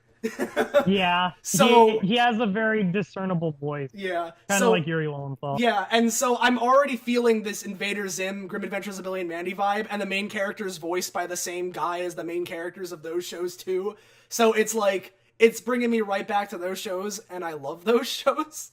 So it's, I really enjoyed the entire atmosphere. Kind of like Dream was saying, it feels kind of Earthboundy in certain ways with, like, the humor, but it's definitely the vibe overall is, if you've seen, like, Billy and Mandy or Invader Zim, you're right at home.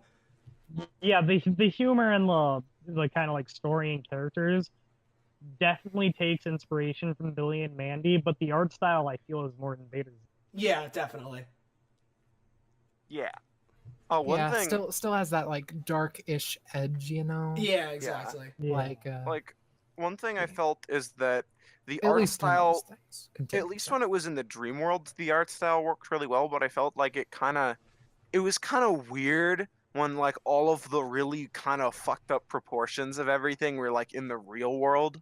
Yeah, I get And that. like the one thing I kept thinking was, so in the game, you can clean up emotional baggage. Mm. It's like one of the collectibles. But your reward for getting all of the collecting all the emotional baggage in a world is that you basically get concept art. Yeah. And one thing I noticed is that the concept art, it was all like 2D art, and it looked so much better when it was like a 2D cartoon. And I felt like if they could have somehow managed to like they tried to translate a really cartoony 2D art style like one to Like one not into 3D. necessarily the art style, but kind of like Wind Waker, how it looks like a 2D cartoon.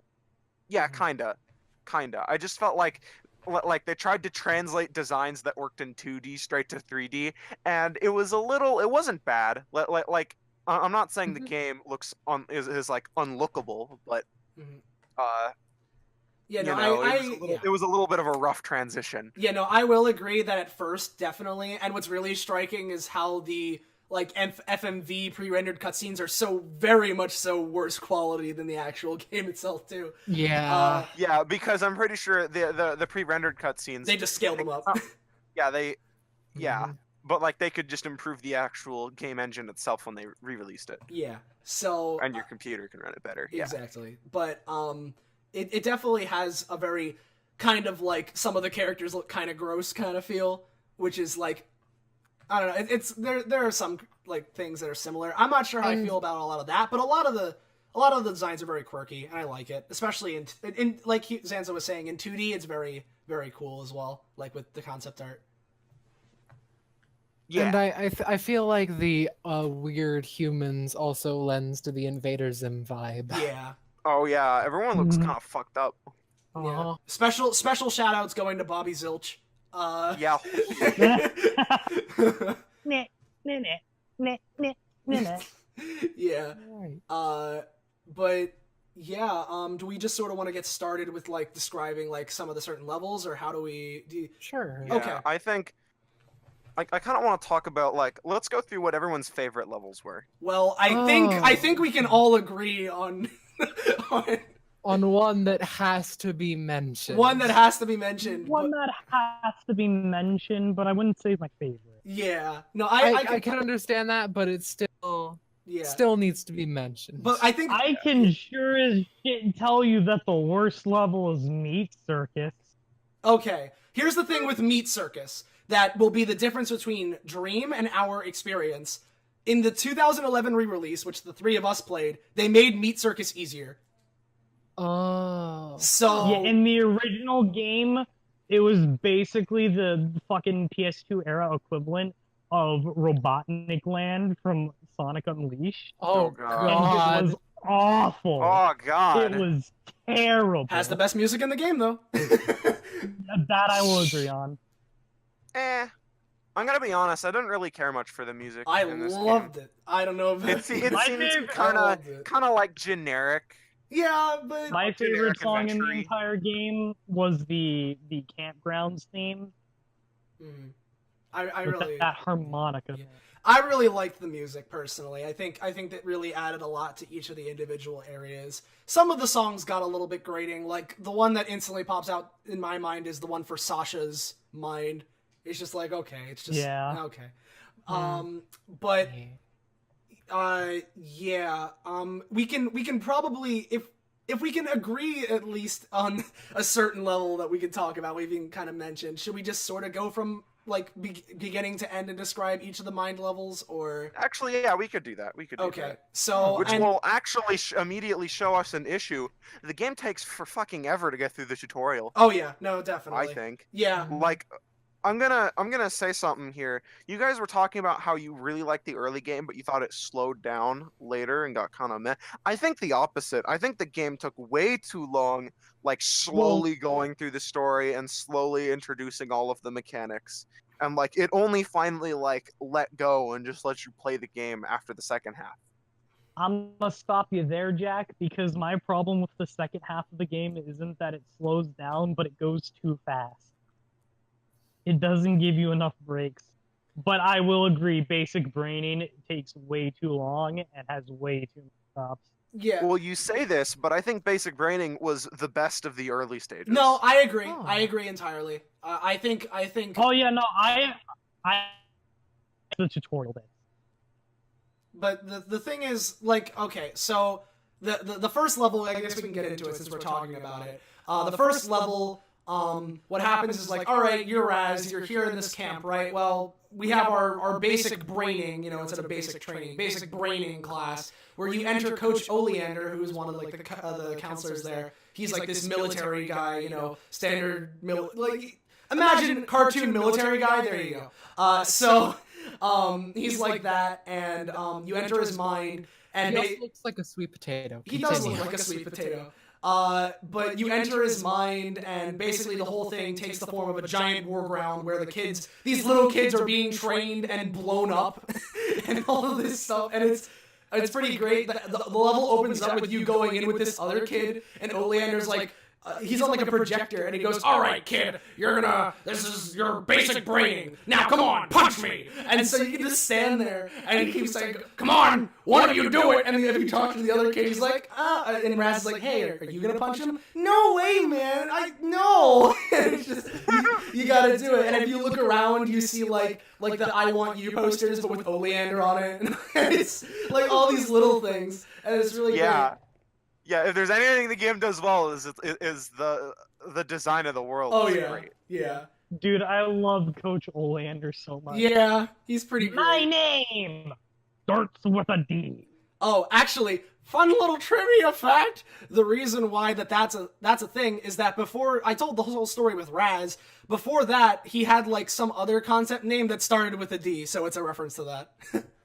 At least according to the trivia I found. I could be wrong. I remember like seeing one video one time that's a parody of that, or it's that scene, except instead of saying Raz just goes, "My name is Dogen." Nice. Dogen was pretty. I liked Dogen a lot. Dogen was interesting. Dogen's is a fan favorite, yeah. Yeah. Okay. So, really quickly, we'll get into Dogen in a second because this particular line of his that I love comes after the basic braining. But basically, you go through, you go past Bully Man Bobby Zilch and his cohort that I forget the name of, and you're going through all these little things. Probably one of the funnier segments of the level is when you go into the plane, and I forget his name, like I think Norman? No, it begins with an N. The kid who has the monotone voice and speaks And like who just constantly tells boring stories.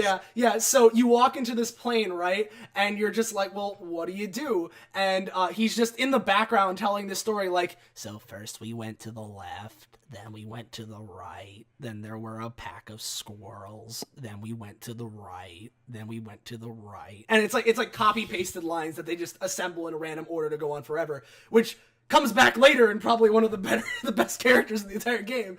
But basically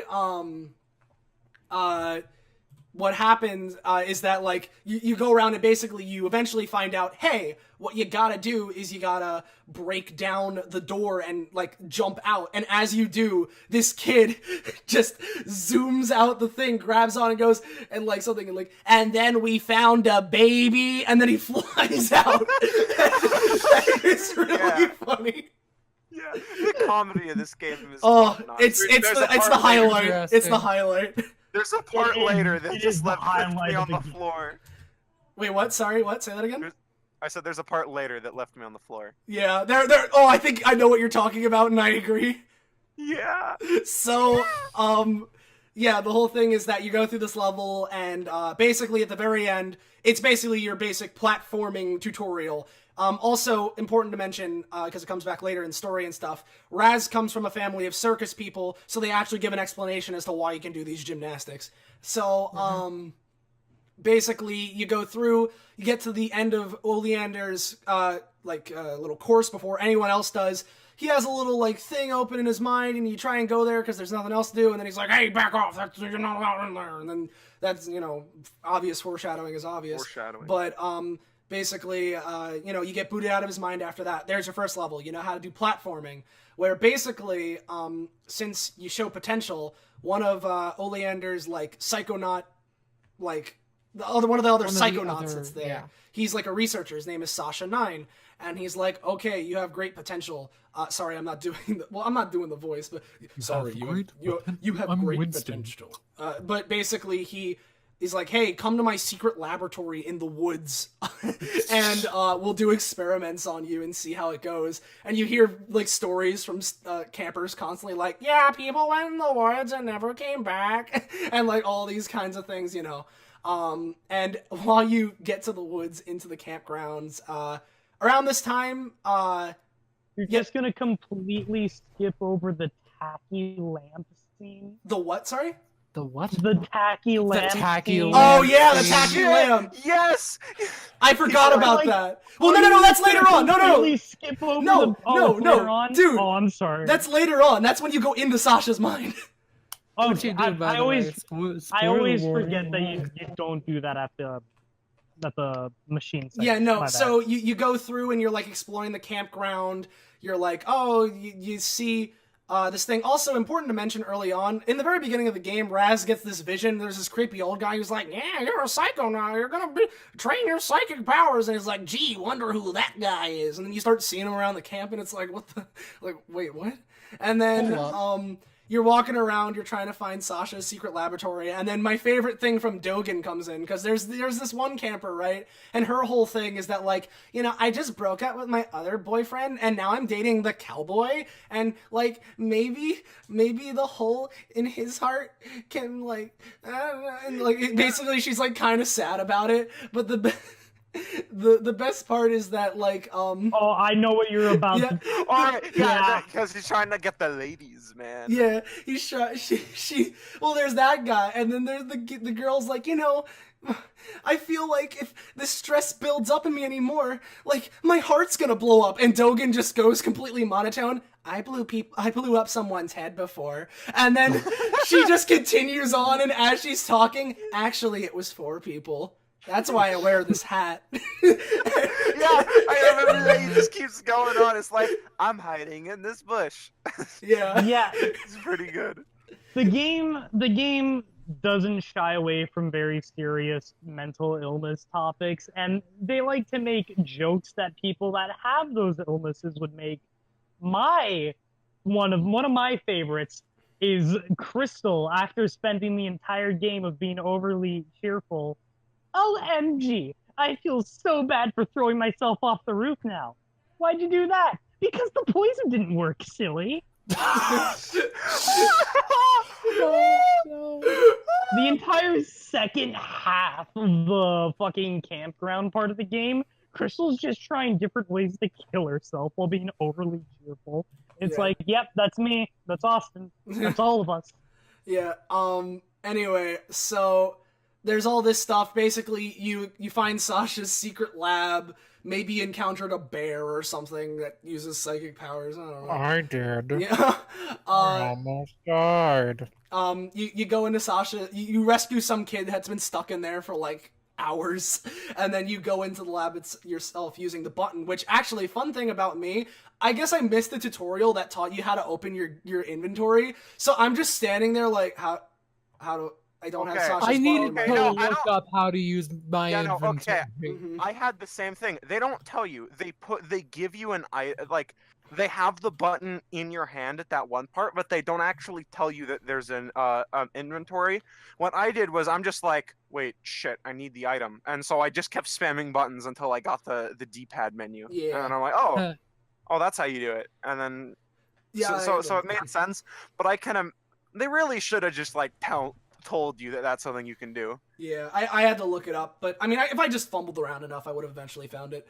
But I just looked it up. You go into Sasha's lab, and he's all like, "Okay, so we're gonna go in before we."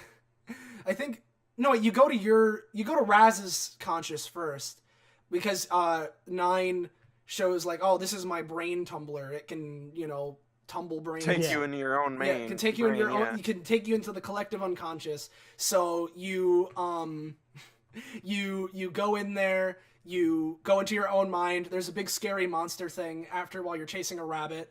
And there's a big scary monster thing. You can't beat it. So Sasha's like, well, looks like we're gonna need to teach you how to fire brain blasts. And so you go into Sasha's mind instead. Oh, please Yeah. let me do this. Yeah.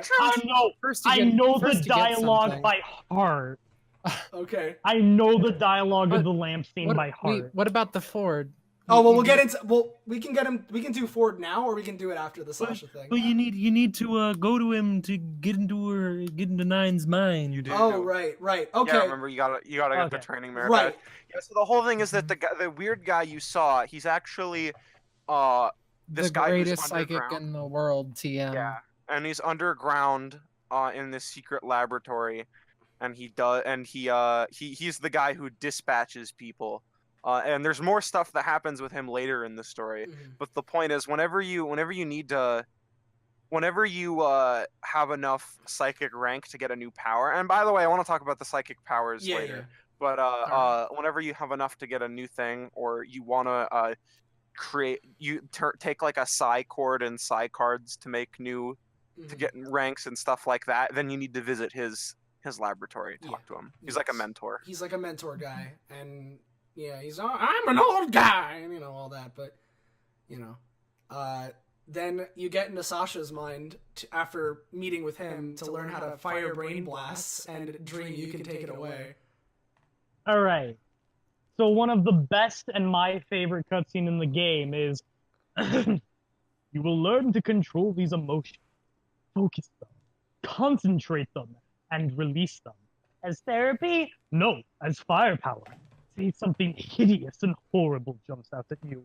Something so disgusting it must die. And then an ugly 80s Tiffany lamp pops out. Oh, so tacky. I can't look directly at it. But I control these feelings, focus them, concentrate, and release. And then he shoots the lamp and explodes it. And the world is a better place. Yeah. And so you do some training practice against some lamps, and then Sasha's like, all right, there's also these things called sensors in the mind, and sensors try to take things that aren't supposed to be in the mind and get it out of there, make you not be thinking about it. And since you're in Sasha's mind and you're technically not supposed to be there, these sensor guys who are just businessmen with giant stamps that say no on them. They say no constantly. Or they have like the circle with the line through it. And so Sasha's all like, all right, you're gonna need to shoot like 1,000 of these guys, and then you'll get your badge to be a shooter guy. And so he leaves this lever here that can increase the speed at which these guys come out. And Raz is like, well, yeah, let's crank it up to max, which happens to have a skull icon on it. And then and then it goes past that and it breaks. It goes past that, breaks, and the entirety of Sasha's mind, which has been all collective and nice, just kind of breaks. It's a simple white cube with designs on it. Yeah, it just kind of starts unfolding shit from it. Mm-hmm. Which basically serves as a bunch of platforming challenges. You need to, while you're getting need to shoot targets at the top of them while not dying. Yes, while also doing the usual collecting the emotional baggage that Zanza mentioned earlier. There's also these other collectibles we haven't mentioned yet called figments, which are basically just little 2D images that are just scattered all around. That they're like coins in Mario. They're everywhere. Yeah, and they increase your rank a little by little every time you get them, and they're just another collectible to get. As well as there's the mental cobwebs, which you need a certain item, which at this point you probably wouldn't have. I think you need a certain you need. Well, use it anyway, so. Yeah, you need rank 20 to use it. Yeah, and then you can collect mental cobwebs, which usually hide secret areas because it's the areas the person forgot about, and that'll often hold vaults which have lore bits in them and talk about who the people were at various points in their lives. Which sometimes, if it's one of the characters later in the game, it'll explain how they got into the point that they're at, or sometimes just show some lore about them. Which it's always nice. The real question is Did either of you find the secret Mila one? Yes. Or have you seen videos on Yes. The Mila one? Okay, I It was heard full. about it. I never actually got Okay, it. well then I will. We'll talk about yeah. that later. Yeah, then. because just I wanted- did. I No, did. I'm, find I'm it. just gonna have it on in the background while you keep talking about this. I'm gonna have it on in the background. Yeah. So, basically, you go through all of Sasha's things, getting any collectibles that you can, and at the very end, because Sasha's like this very organized guy, he's one of those people that keeps things built up under until it finally explodes. You know, a lot of us can relate. And so basically, he's all like, well, good, now we have all the sensors back where they are, like, suppressed in my mind. And then Raz is all like, well, if you have them all suppressed, like, what's gonna happen if there comes too many of them? And Sasha sort of realizes, and it's like, oh, well, eventually they'll explode, and then this giant sensor that's like a big mutated pussy mess of a sensor comes out and, like, slams Sasha on his stamp, and it's a boss that you gotta fight. Me during Sorry. Was that joke too dark? No, not really. Especially compared to stuff Psychonauts does. Okay, you're right. But, yeah, it's your first boss. You beat it. Suicidal children. Bada bing, bada boom. You beat Sasha's. Then after that, it's like, okay, now you get to explore Raz's mind again a little bit. So you keep going. Maybe you got some more items at this point. Maybe you're like me and you grinded your arrowhead currency until you had enough to get the mental cobweb duster. So then you go and into your mind, you go far enough to see, hey, there's this like creepy tower and like there's something going on with Dogen as well. Like there's like this scientist guy in this tower in your mind. Dr. Lobato. Yeah, Dr. Lobato, who wants to like take out Dogen's brain and do all these things to him. But you can't go to him. You gotta go to another tutorial. Yeah, because you don't have a certain ability that allows you to get up to the top of the You need the levitation ability, Yeah. which Yeah. it's a good thing that one of the camp counselors is coincidentally the best levitator in the world. Yeah. Yeah. Whoa. Oh, man, isn't it great that we're still in the tutorial? Yeah, but the thing is at this point, even though This it's is like the 4th level, and we're still in the tutorial. the thing Well, the is thing with that is they're trying to trick you to think into the entire game is going to be getting all of your powers before your parents get there so that you can become a psychonaut. Not that any of this other conspiracy bullshit. I was never fooled by that, considering most of the powers, you know, you have rank and you get powers from rank. So I'm like, okay, I was never fooled by that because there's a limited number of spaces for merit badges already. I know that they have to keep giving you powers as you rank up, so it more felt like it was just dragging on. I was not fooled if it was trying to lull me into a sense of security. for me it wasn't like fooling, but like for me it felt like, all right, Oleander is tutorial, Sasha felt like tutorial again, and then Mia's or Mila's felt, to me it just sort of felt like teaching you how to use the levitate ability. And besides that, it felt like, you know, to me it felt kind of like the first like non-tutorial level outside of levitation, which is the entire gimmick of the level, yes, but at the same time, like, you already know how to jump and do all this other stuff that both Sasha and Oleander's levels were there for. So Mila, or because the thing is that she's like I think It's Mila. because Mila. all right, it's Mila because It's just that most of the other characters don't have her accent, so they don't pronounce her name the way it is in her language, so they call her Mila, but her name is officially Mila. Yeah, give me 1 second, actually. Yeah, and I just saw her nightmare room, and yeah, Yeah. oh shit. Yeah, one thing, Yeah, we'll one thing talk that I about actually. later.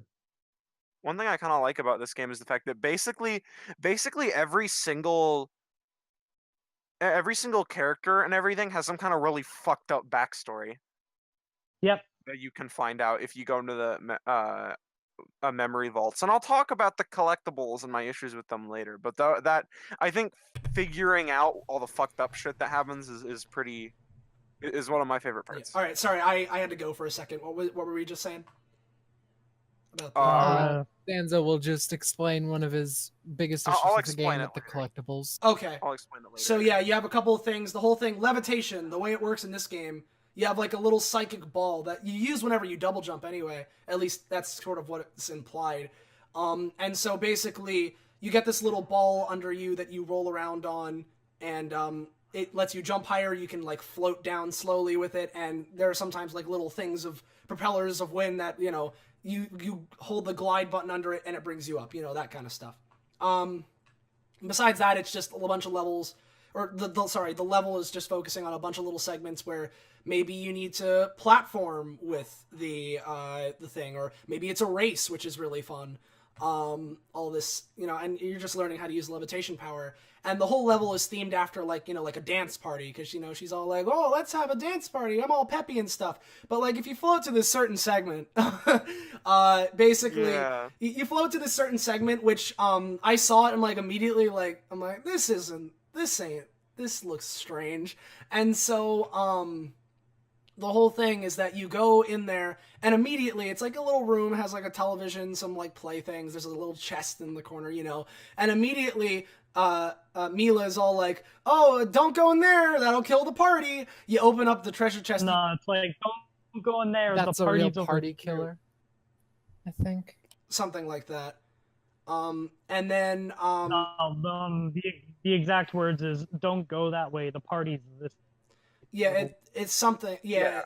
And then there's a memory vault in there. Yeah, there's a memory vault in there, which basically reveals that Mila used to work in an orphanage, and somehow, some way, while she was out or not paying attention or not the orphanage burned down, killed every kid inside. Yeah, and the worst part is that because she's a psychic, she could hear all of them. Yes, and so that's what the last one is. And so if you open up, and then it drops you into a room with a bunch of little kitty ghosts behind bars and fire, and in the background you can faintly hear them saying, it's hot, it's burning, why did you let us die, where are you, Mila? Yeah, all that kind of stuff. Yeah, a kid's game. Yeah. How is this E10 plus, I'm imagining? I think so. It could be E10 plus for kids. Perfect. Yeah, and it's actually really it's actually really funny. Another trivia thing I found was that whole thing with Mila was meant to be a much bigger part of her whole thing in like her level, but they changed it to that, and I believe only if you saw that in Mila's, later on in the Milkman level, special things happen for actually no reason except they didn't want to ditch the boss fight they came up with. But basically, we'll get into that once we get to the Milkman level. Wait, really? Oh, I'm sad that I missed this then. Yeah. But basically, the rest of Mila's level, you go through it, you learn levitation. Okay.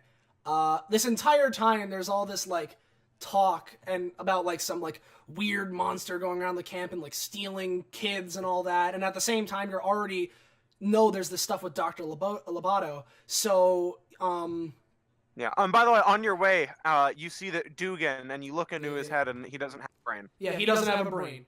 So it's like, oh, well, Dogen's brain is gone.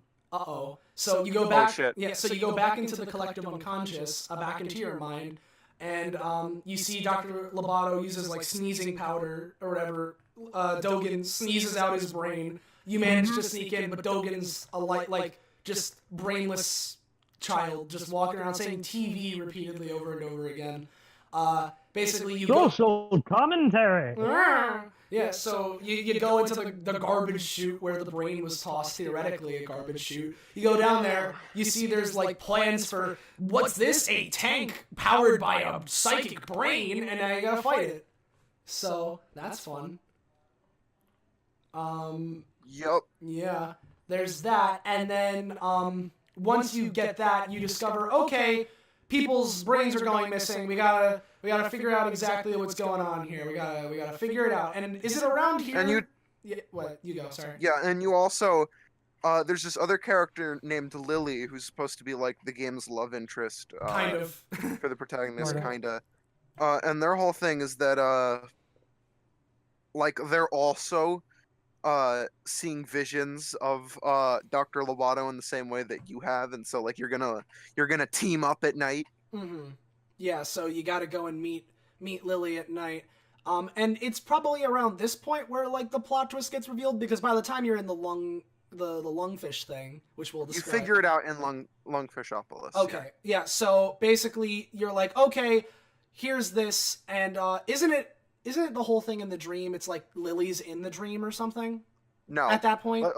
No. She is seen in the next room Yeah, and with Dugan. Dogen. Yeah, It's a bit odd. Wait, what? Lily? yeah. The reason why you chase after the lungfish. Oh yeah.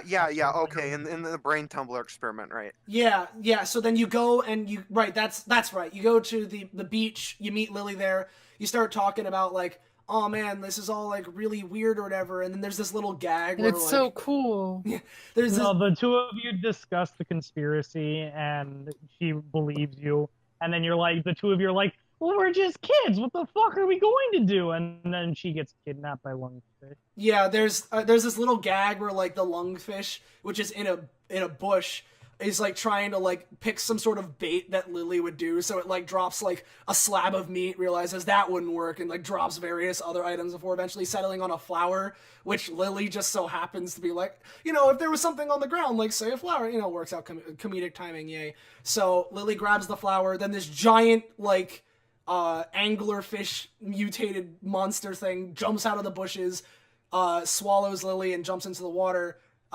So you have to follow after it. And Raz, at this point, it hasn't really been that relevant, but Raz, there's this superstition with Raz's family where a psychic cursed his entire family to die in water. So Raz so doesn't that's want the to be excuse of why you can't go in water, why it kills you. So basically, now you got to go underwater, and you got to figure out a way. And this is the lungfish boss fight, which at first is kind of standard, and then it does a second-person view, and it's very neat. And if you're asking me, the lungfish section all the way through the Milkman section is probably the highlight of the game. For me, it was like, I feel like that section had the best parts and the worst parts of the game. It was like extremely polarized for me. I get that. It has the best levels in the game, but there's no pacing in between the levels. So And it that's has not some my of the issue. It has some of the best humor in the game, but there's no pacing in between the humor is like my issue with that part of the game. So the interesting thing with this is that I think that the next level is one of the better levels in the game, or at least one of the more hilarious ones. So you beat lungfish, right? Oh yeah, you go. Oh yeah. So I want to say, I don't think my problem with the section is very much like the pacing, like Dream says. I actually liked the game a lot more once it started going faster, and just let you play the game. That's just me though. But like this was where I got really confused, because my whole perception of how the game works is I'm thinking, oh, okay, so you have a set of mandatory abilities that like they take you in a tutorial and everything to learn. But then there are these other abilities that you gain as you level up, as you gain figments and psychors and shit like that. You slowly rank up, and at certain milestones you get more powers. Okay, well in this fight, I was really confused on how I was supposed to damage the lungfish. It didn't make any sense to me. And as it turns out, you have to use one of the optional powers at some point to beat him. It was either in this one or in one of the other things, but you have to start using the optional powers to beat the fights. And I thought, I don't understand how they did that. I do not remember it in the lungfish. Yeah, the whole thing with lungfish is that there's this debris that you can either... I did the way Zanza did, where I started using pyrokinesis to burn the debris, which let these tacks out, which he then swallowed. But you can also punch it. Yeah, I assumed you can also punch it. Yeah. Well, I'm not sure if it's quite a big issue in this one, but like later, like when you fight the nightmares in the next level, you have to use telekinesis, even though that's an ability that's optional. Yeah. And I'm wondering, I have a secret theory on how they managed this that I'll get into later. But I thought it was, for me, it was really confusing, because I thought, this doesn't make any sense. You're supposed to be, these aren't necessarily abilities that you're supposed to have, or why would they design levels with you needing to have them? Yeah, I mean... Because they wanted you to explore the entire camp and find all the secrets and all the interactions. Yeah, but like, imagine if like you're stuck in like a level and then like you just don't have enough rank to use an ability, and then you're just like, what the fuck am I supposed to do? And so you sit there for like 3 hours having like I don't know. like that they do it. I don't think it's good game design that they don't tell you, hey, you need this ability after like Yeah. a minute or so. Yeah, well, like imagine if you after a didn't minute- grind. Imagine if Yeah. you didn't grind, and then suddenly it's like, oh, I guess you should go back through every level again and collect figments. This isn't something that happened to me, but I can easily imagine it happening to someone. Yeah, no, I like how they start forcing the optional stuff to be required. Yeah. I think that if you don't have them after a minute, Ford or Raz will go, I don't seem to have the abilities to be able to do this. Maybe Well, I should actually- go collect those psi cores and the figments and up my rank. Yeah, well, actually, this But is they why don't, I'm a and little. so it's bad design. Yeah. And Well, I'm a little. Because, like, I don't actually know if that's a thing, and I had a theory on how the game did it. So, there's this. Like, I found that, like, this only happened really late into the game, but suddenly the characters would just, like, give you an ability randomly. Mhm. Like, in the Milkman one, they give you, what is it? Clairvoyance. Yeah. And then in the luchador wrestling one, they give you what is The it? confusion grenade. Yeah, the confusion grenades, and because they were required there. And my theory is that if you don't get the rank, because like, and also around that point, I stopped getting. I stopped getting new powers as upgrades. And so my theory is that the game will just randomly give you the power if you didn't rank up enough. Which I think is it would get rid of the issue of, say, how you could get stuck in a point where you're just forced to grind it out. But then it comes into a different issue in which it's like, oh, well, now what's the point of leveling up if I'm just going to get all of the abilities anyway? Yeah. If the plot's just going to hand them to me when I need Well, them. yeah. And honestly, they're kind of useless beforehand. Like, I tried to use some abilities like invisibility and stuff in levels, like the Milkman Conspiracy and Lungfishopolis, and they just wouldn't work. Mhm. Like they didn't think that you would have them there, so it's like they didn't program it with it in mind, and you just kind of get fucked. And that's why that's part of that theory of mine. But I don't think either option is really a good thing game design wise. Yeah, no, I can definitely agree. There were some moments where I got a little confused with what exactly I was supposed to do with certain powers. But I mean, Yeah. eventually, like, because of the way I was playing it, where I was just sort of going for everything anyway, I just figured that at some point, like, if I just tried everything, it would work, and eventually it did. So, Yeah. that was my mindset. And I guess if And, people like- aren't playing like that, then Yeah, and like I don't think it's that bad. Like- so yeah. Like I mean, like I just feel like there could have been a better solution to the issue than what they went with, and it kind of irks me the wrong way. Then, the next, as we were getting into it before, the whole lungfish thing. So you beat the lungfish as a boss. At this point, Sasha had left because he's like, oh, I gotta deal with official Psychonauts business. But he forgot, he has a device where it's like a little mind portal. He can throw it onto people and then enter their minds. door to your mind. Yeah, the door to your mind. So Raz steals it because, and so you're like, well, what do you gotta do? Well, throw the door to your mind onto the lungfish, of course, and you enter the lungfish's mind, and it's all around this time with Lily, and when you enter the lungfish, that everything is sort of revealed that, surprise, Oleander, this entire time, has been the one that is, not only commanding the lungfish to, is commanding the lungfish to, like, steal children, but is doing it by, like, sending subliminal messages while he sleeps and broadcasts it over the PA system. Yeah, that's why you can always hear him snoring on the PA system in the early game. I always thought that was weird, but it was all a plot twist. Yeah, and Yeah. Lungfishopolis is a very hilarious level. Because the whole thing is that you move really slow. 1 second. Can I You're point out the massive, and beginning? it's like you're playing a God. kaiju. Wait, what? I wanted to point out there is a wonderful moment of subverting expectations where it just focuses on these two lungfish citizens of Lungfishopolis just having a conversation. And then I was thinking like, oh yeah, I'm gonna be in the city. And then everyone starts running away terrified as it pans to Raz being a large kaiju-esque being. Yeah, he's Yeah. like the size of He's- like he's a, a- yeah. Yeah, Yeah, size of a and you building. just run around as they like break out the Navy, and as you walk along, they have little news segments to Mhm. introduce the new enemies. It's like the Navy has brought out their new electrical weapons to defeat Goggalor. Yeah, because they start Start calling lore. them. And the best part is afterwards, like, they'll say, more coming in when information is present. Make sure to kidnap children in your sleep. like just like little messages at the very end. And it's like really funny. And one of the best jokes. So, okay, as you're going through, you're destroying the city, doing general Godzilla things, you know. You find out that basically Oleander found out about the lungfish, stole it, kind of like disrupted the habitat, like all this stuff.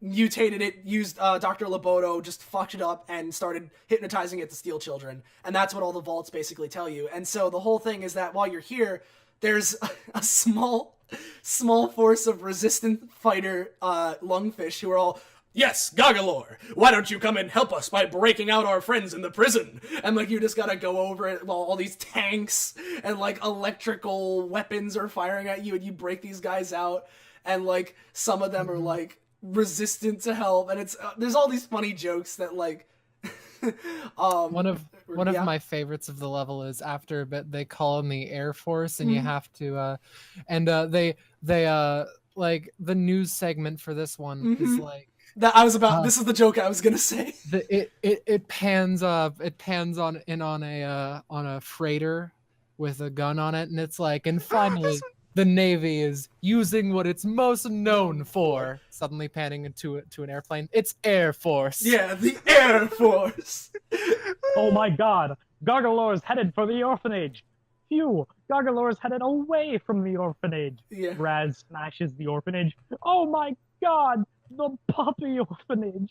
It was the orphanage for dogs. Yeah, then there's like, oh no, my frozen yogurt store, and like all these like little like just like screams We of have the people. faced beasts like you, Goggalor, just much, much smaller. Yeah, yeah, and like you can step on the people as they're running around, and they actually audibly and visibly squish with blood. Yeah, and you can Ain't like that enough? like the especially big buildings you can jump and climb on like Yeah. fucking King Kong. Yeah, and it's great. And eventually, you along with the Resistance, you get over to this tower which is broadcasting Oleander's. Wait, like, actually, can I say one thing? Yeah. This is kind of a nitpick, but like, okay, so I really like this level for the comedy. It was really fucking funny, and also it introduces what I think is the best power. But one thing that really annoyed me was the fact that you're really slow and you don't get to use levitation. Yeah, and that which was you know, especially if you're trying to collect stuff, it's like a fucking nightmare to backtrack. And two, there's that one section where, again, with the Air Force, it was hilarious, but then it forces you to climb on top of the buildings. And true. the issue is not only are you super slow to climb up, but the airplanes, what they'll do is, at least what happened for me is the second I climbed up, there were so many of them that one of them would just crash into me, explode, and then launch me off. So to kill at least half of them so that I'd have enough time to actually start shooting, I had to do the entire climb up and then immediately get hit off. And then do it again. That I see. Yeah, I had similar Yeah, problems. I don't remember ever liking that level's like level design. Like obviously Yeah. the level itself, because the comedy is good, but the level design itself, I don't. The level ever is like.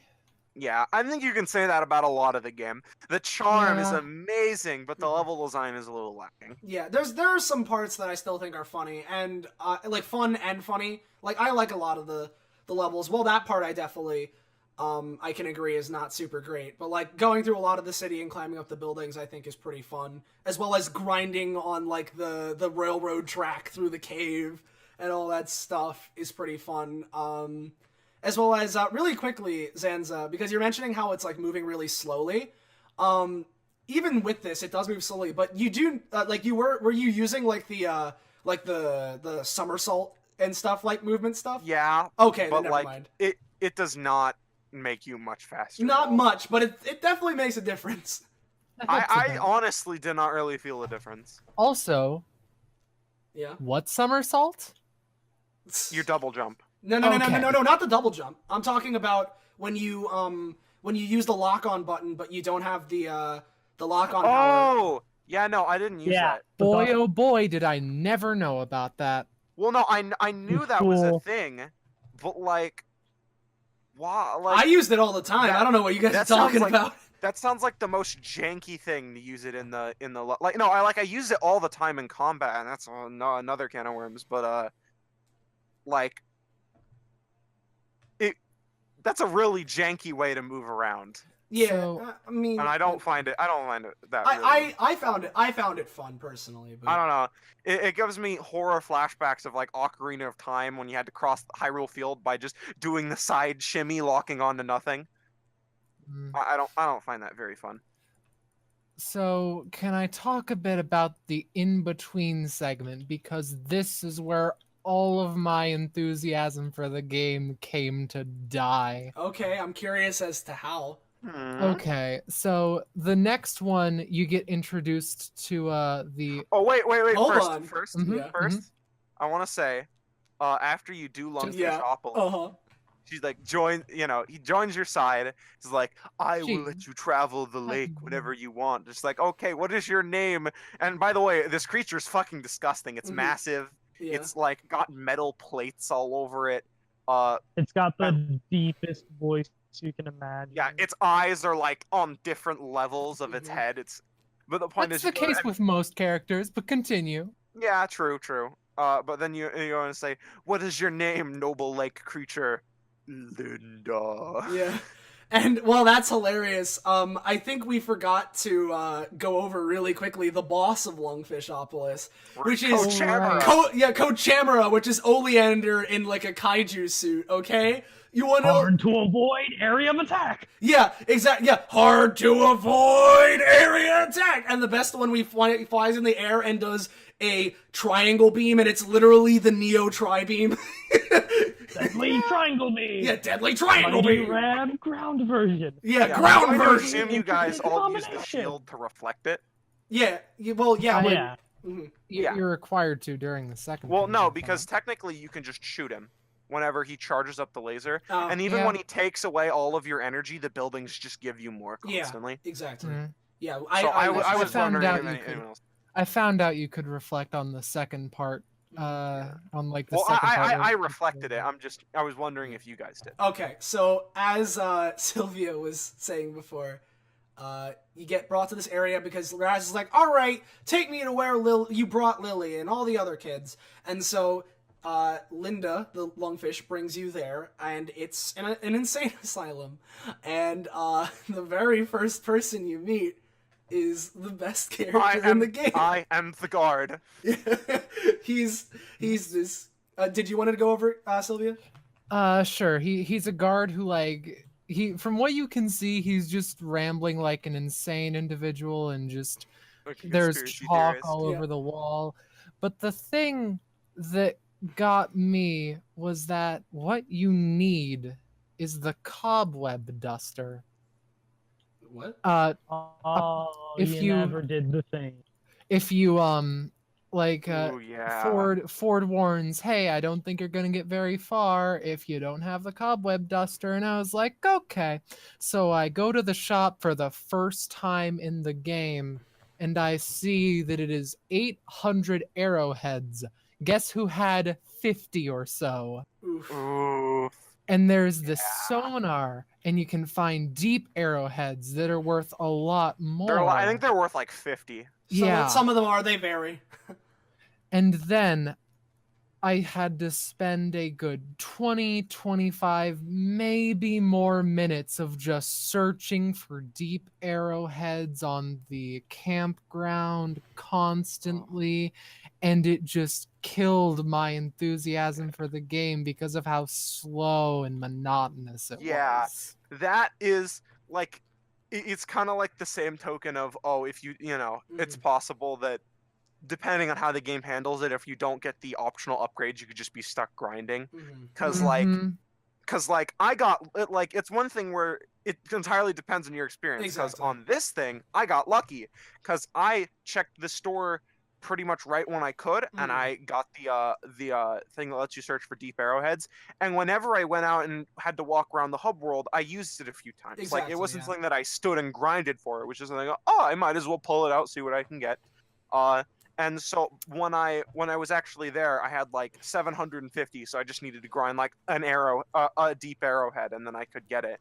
But if you play just a little bit differently, and it's not like the game tells you to play a certain way, if you just happen to play like have different priorities It's just by and play things coincidence. differently, yeah, if it was just coincidence, then you get fucked. Yeah.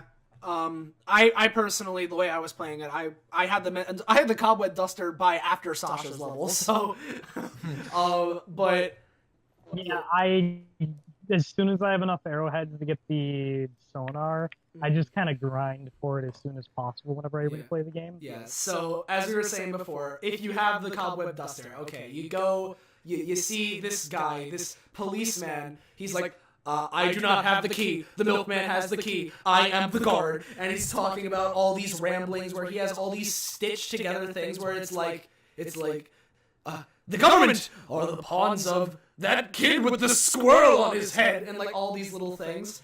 He actually has some foreshadowing things in there as well. Yeah, he's fucking.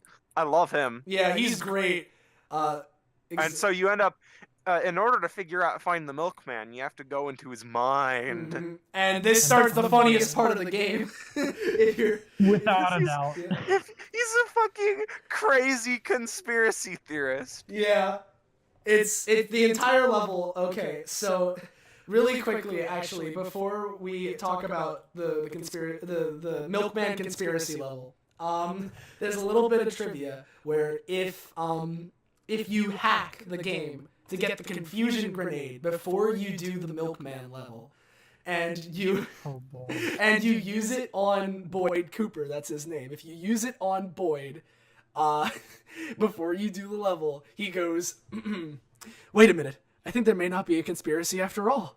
It's possible that I am suffering from paranoid delusions, linked to an entity I called the Milkman, who is in actuality, the confusion wears off, the mummified remains of Abraham Lincoln!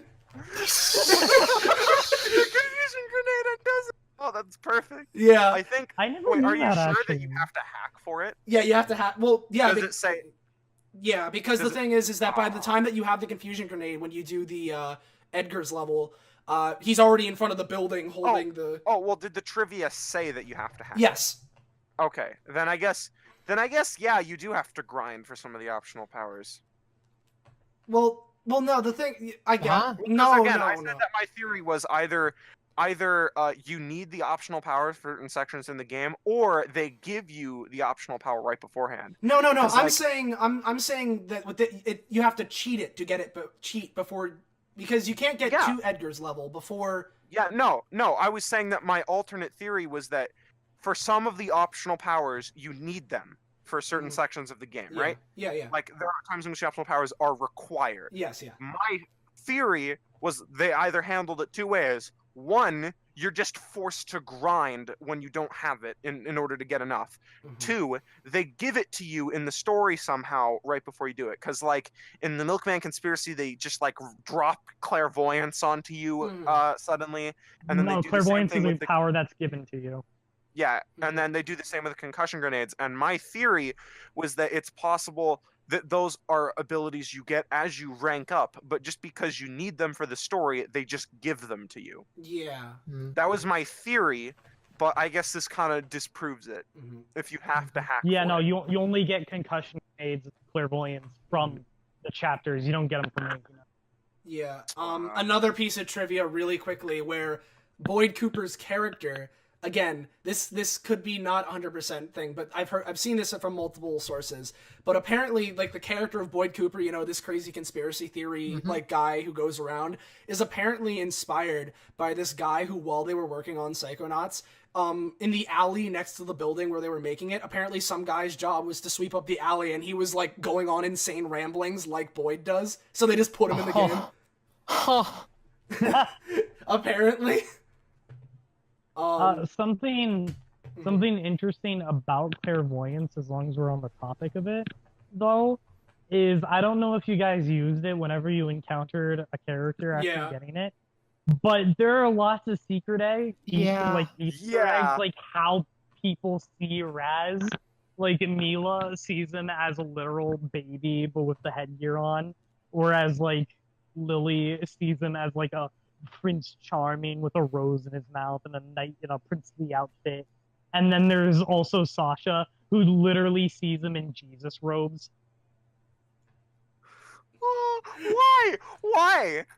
Because the entire game, Sasha's going off about how powerful Rasputin's psychic powers are and how like he's the key to be the greatest psychonaut ever. But so like he sees him as literally Jesus. Yeah, so He's in the robes doing the Jesus pose and everything. Yeah, so we've been raving about this whole Milkman conspiracy level. What exactly is it? So after you talk with Boyd and get clairvoyance, you leave, and, you know, it's your average neighborhood with, you know, government spies around every corner masquerading as your local neighbors. Yeah, people are looking out of their windows. There are every bush has a camera that sticks out to take pictures. People are hiding in the mailboxes.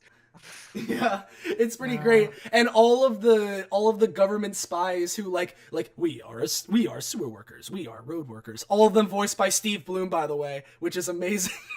Yeah, and they all have really stilted voices, and they're always like, I have this stop sign that denotes me as a road worker. I work on the road to keep the neighborhood safe. I am a road worker. I have this stop sign. Yeah, And they also do weird things with, like, you get a plunger later, which they're playing like a trumpet. yeah.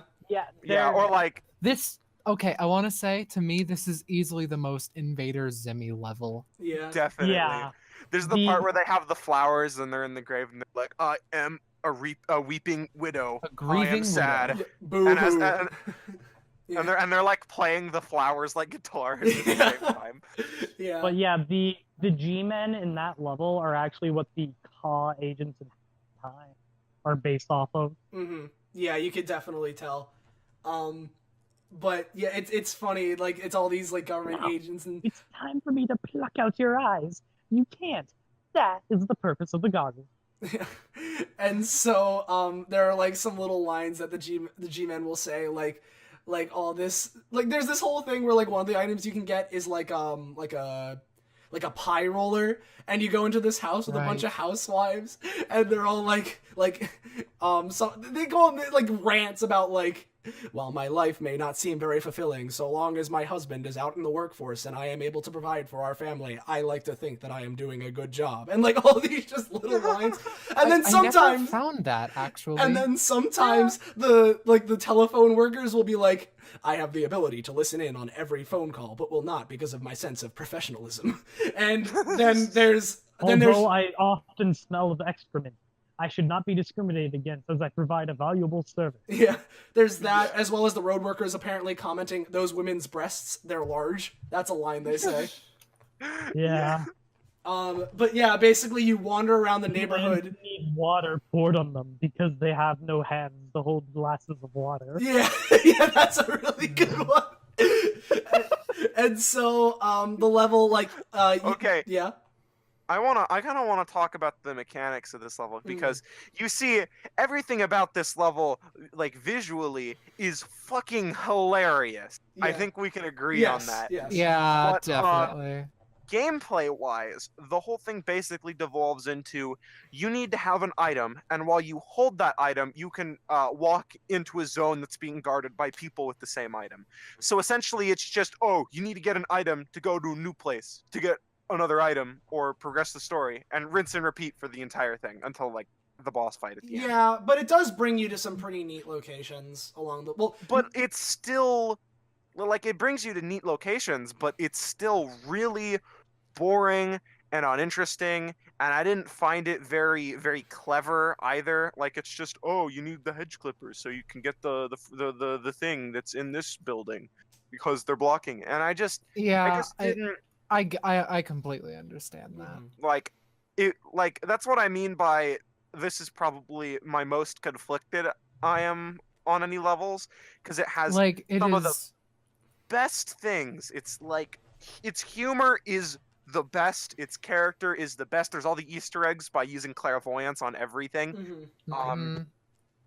There's this one part that I was gonna really hate, but once I finally understood the answer to the puzzle, where you have to like have this guy who like types on a keypad. You have to use clairvoyance to see what he's typing on the keypad to get the puzzle. Yeah. I had to you know, the answer up for that one because I'm pathetic.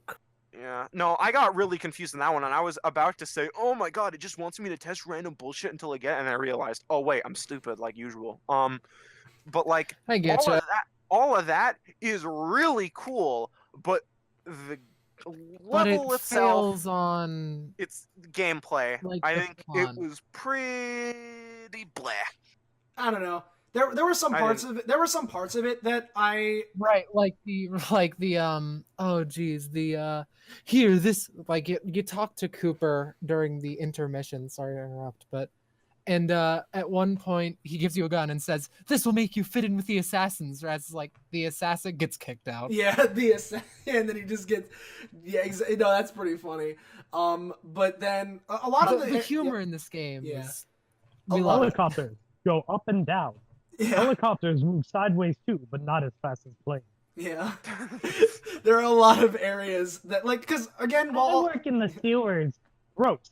That is a terrible job. I would never let you date my daughter. yeah, yeah, and so while it does kind of just evolve into get items and go places, I think for a lot of them using It's fetch quest the level. it's fetch quest the I level, feel but the way like- that you get the items, for the most part, with the exception of one which took me 3 years to find because I didn't know you could punch open the cars.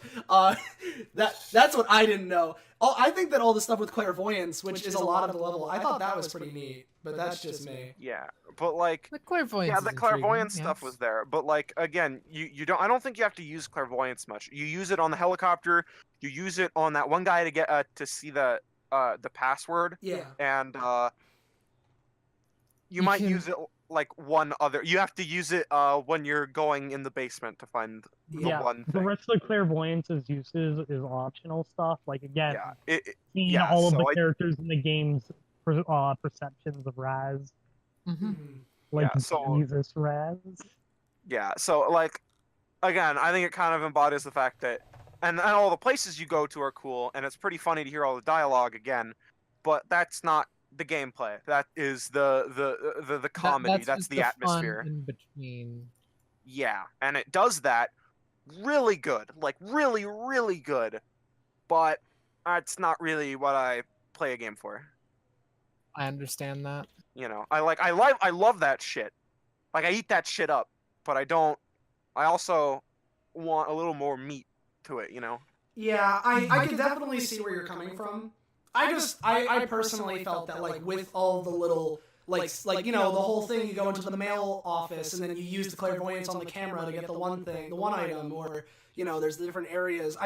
For me personally, the only time I got frustrated was when I didn't know you could bust open the cars and get an item from there, because that's the one that had me for a bit. But besides that, at least for me Well, personally, it wasn't that I was frustrated. It's just that I was bored.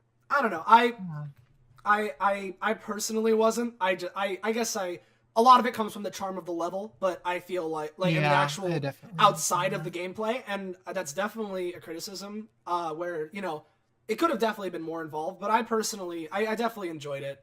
I thought that the whole concept of the items, it wasn't like necessarily like super clever or anything.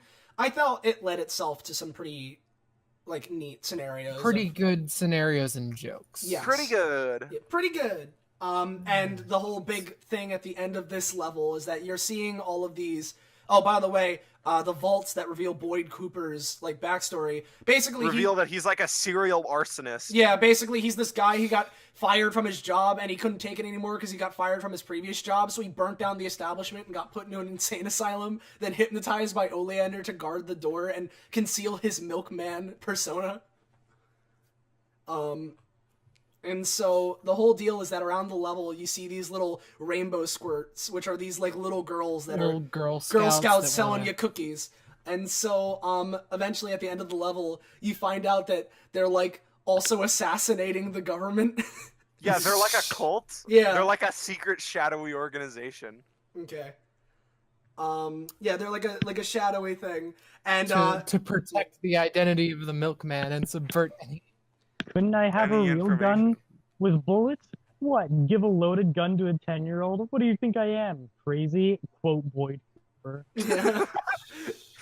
Yeah, there was another line that they said similar to that with like I hope the other assassins will not make fun of me for like the accuracy of my firing. And like, you know, like it was really funny. Yeah. Here's another thing in which I thought like first of all, this is where you fight the nightmares the first. Oh yeah. Okay. Which yeah. is the one thing where it's like, oh, you gotta use an optional ability to get past this. Like, what if you get sucked into this boss fight and you don't have it? Do you just have to like keep getting hit until you get a game over and then grind? Yeah. But Okay. So seeing as how you sorry to interrupt, but seeing as how you did fight this boss fight, I thought this was connected to the Mila stuff. This is the boss fight that was supposed. Oh, okay.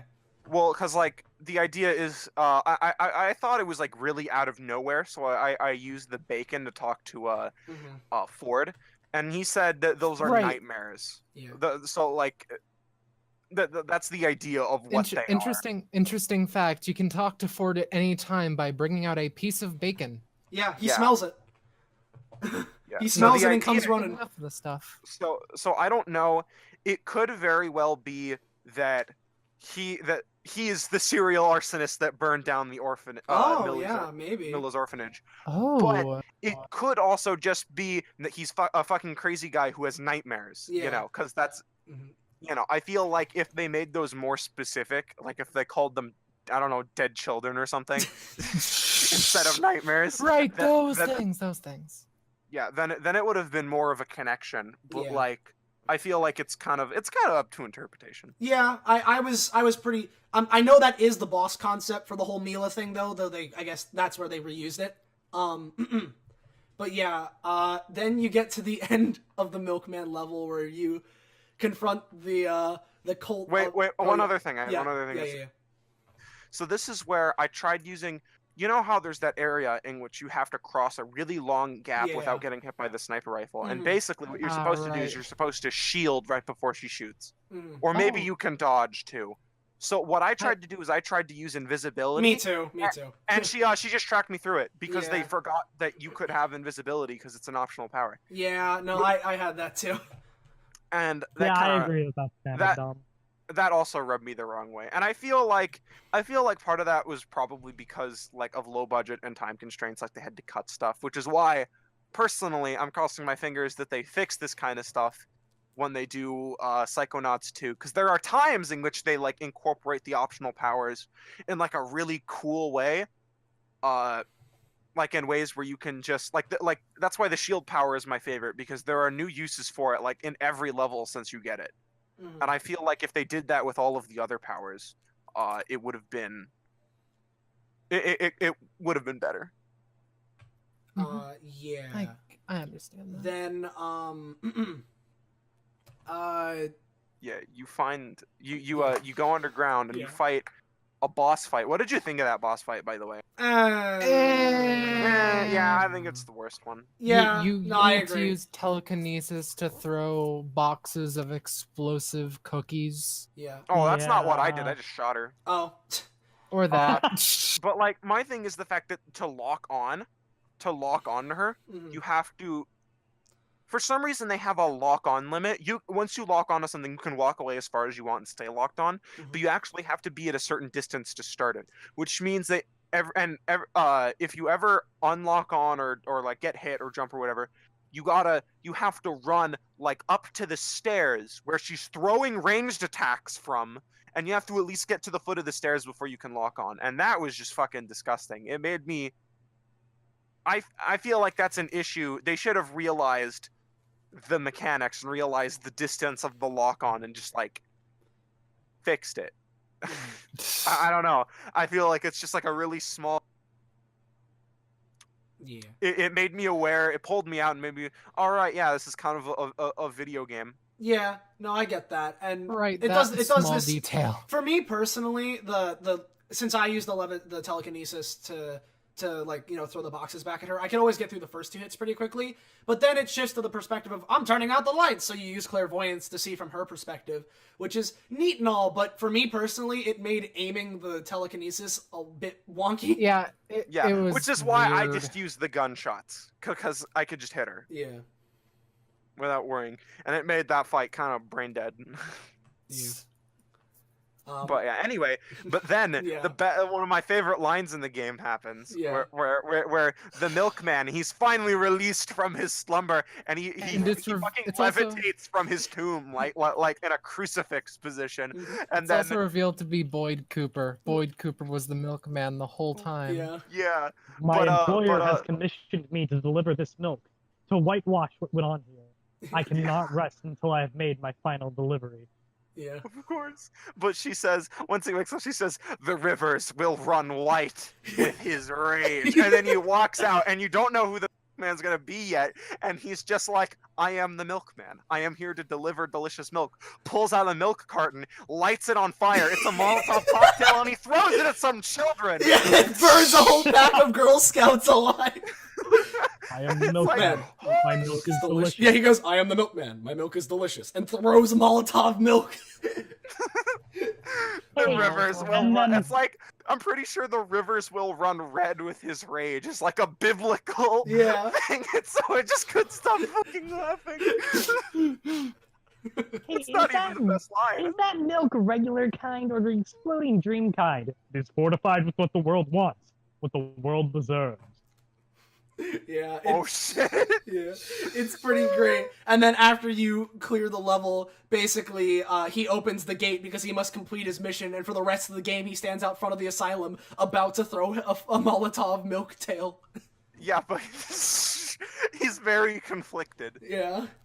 And then after that, the rest of the game, the rest of the levels are in the asylum, or at least the outer tower, inner tower Yeah. part of it, and then it goes. In I mean, and out. personally, I consider the milkman a part of the asylum. I do too.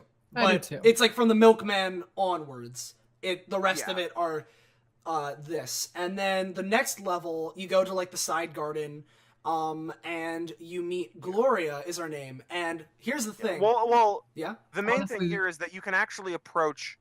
You need 3 items to move on, Oh, and you yeah. get them by completing one of the people who are one of the insane asylum people, and so you can tackle any 3 of those in any order you want. Is Mhm. the thing. Yeah. I did it Gloria, Fred, then Edgar, but Same here. yeah. So Gloria, before we get into exactly what her level is, while I think it had the fun charm and it had some of the best lines in the game in it, personally, gameplay-wise, this was my least favorite. Oh yeah, yeah. What? Can't you see I'm drowning in my own misery here? Yeah. I'm doing something with my hands. Yeah, it was basically you just had to like switch the mood and the stage over and kept running through like a cutscene until you got the right one. Mm-hmm. So the whole deal with this, yeah. Oh yeah, you go. Sorry. Yeah, and also I didn't find Gloria's character interesting. I didn't find her like sad. Like I didn't care about her at all. Mhm. I was like, oh, this is pretty shitty, but like, eh. I enjoyed the charm of this level. Yeah. No, I the atmosphere of it is pretty great, but I feel like the charm could have been better. It Except, could have what the fuck is her name? Betty. Betty, yeah. Betty's. Oh boy. She's great. Yeah, Oh, okay, boy. so the whole setup for this level, Gloria, she's this actress, right? She's gone mad. Why? Well, you go into her mind and find out. So the whole setup is that her mind is shaped like a theater, where her happiness is in the back and it sounds more like this. And, you know, it's her happiness and sunshine. She hasn't shown up in however long because, you know, all this, the critics, they don't Because like of her. the critic. Yeah, the critic, and the critic doesn't who's like her. one of my favorite characters Yeah. also. So the way it's set up is like a giant play stage, and there's the play director Betty. There's a giant, like big, rotund critic up in the top. I relate to him. Yeah, there's You know who I relate to? who? Becky with the exact quota. Oh, hold on! Don't say it yet! Don't say it yet! No, Don't no. say it yet! We're gonna get into that.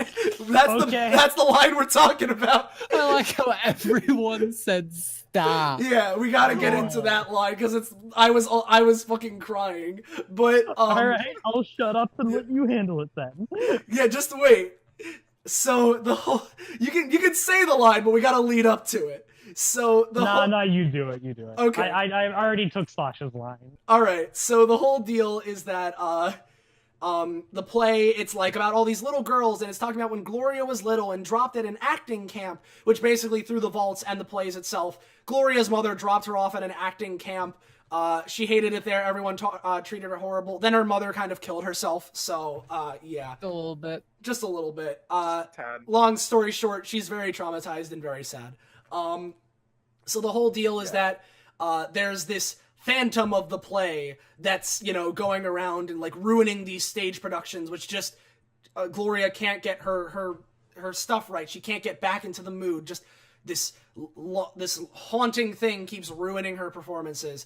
And so there's all these it's all these like child like little elementary school play type deals, and it's all really horrible, and like the kids are all acting horrible on purpose in terms of the game, but like it's all these horrible little kid actors. And there's this she sees all of everyone else as being like so much below her. Yeah, and there's this scathing critic who's like, "This is the worst thing I've ever seen in my life." And Jasper Rolls is his name. Yeah, Jasper. Which I like it for some reason. And so the best line comes in when you finally convince Gloria, like, "Hey, Gloria, why don't you give it your all, do one last show, and then maybe you'll feel better. It'll go well. That phantom won't stop you." And then she's like, "All right, fine, I'll do it." And she goes out and starts doing it. It gets ruined by the phantom. Okay, whatever. That happens. Then the critic, after watching this play, and Dream, if you want, you can say the line after I do the critics. But the critic just goes, "I think that out of all of my years here, that is the worst play I've ever seen. It was a menace to stage play. I will write something up and have this theater establishment shut down immediately." And then Betty, the play director, without like moving, just deadpan goes, Well, I'm off to kill myself. "Yeah, guess I'll just go kill The myself." best line in the game. E10 plus. Yeah, I was just. it's actually teen, as I found Okay. out. Oh, okay. But I was like, That's holy fair. shit! What's just? That's humor I would make. Yeah, this game came out 2005.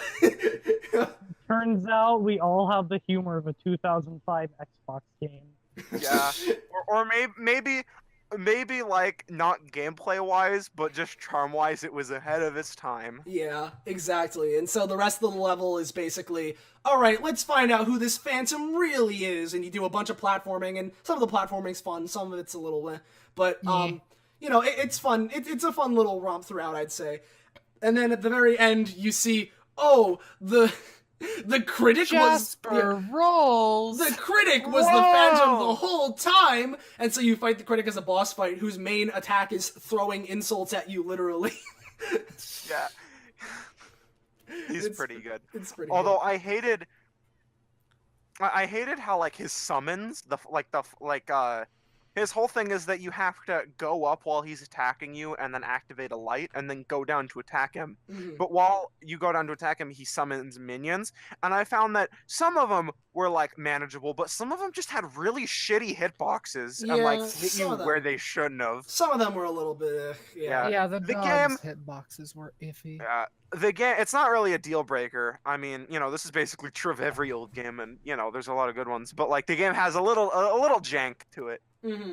And so like it goes from the first half of the stage is this like switching the mood of the play to reveal more about Gloria's backstory and all this stuff, as well as get items to eventually get up to where the Phantom is. And then once you get up to where the Phantom is, you chase him down, fight him. It's actually Jasper. Bada bing. You fix Gloria's mood swing. She's happy again, and you get her trophy, which kind of looks like a claw, which is one part of the thing you're making for a Dr. Lobato costume, because deeper in the garden, there's a couple more patients of the insane asylum. One of them is Dr. Lobato's like head guy that's like he's entrusted him and he's made him impervious to mind penetration. And so thing is though, he's like very almost blind, And so you just need to make a costume that kind of looks like Dr. Lobato to get to get past him.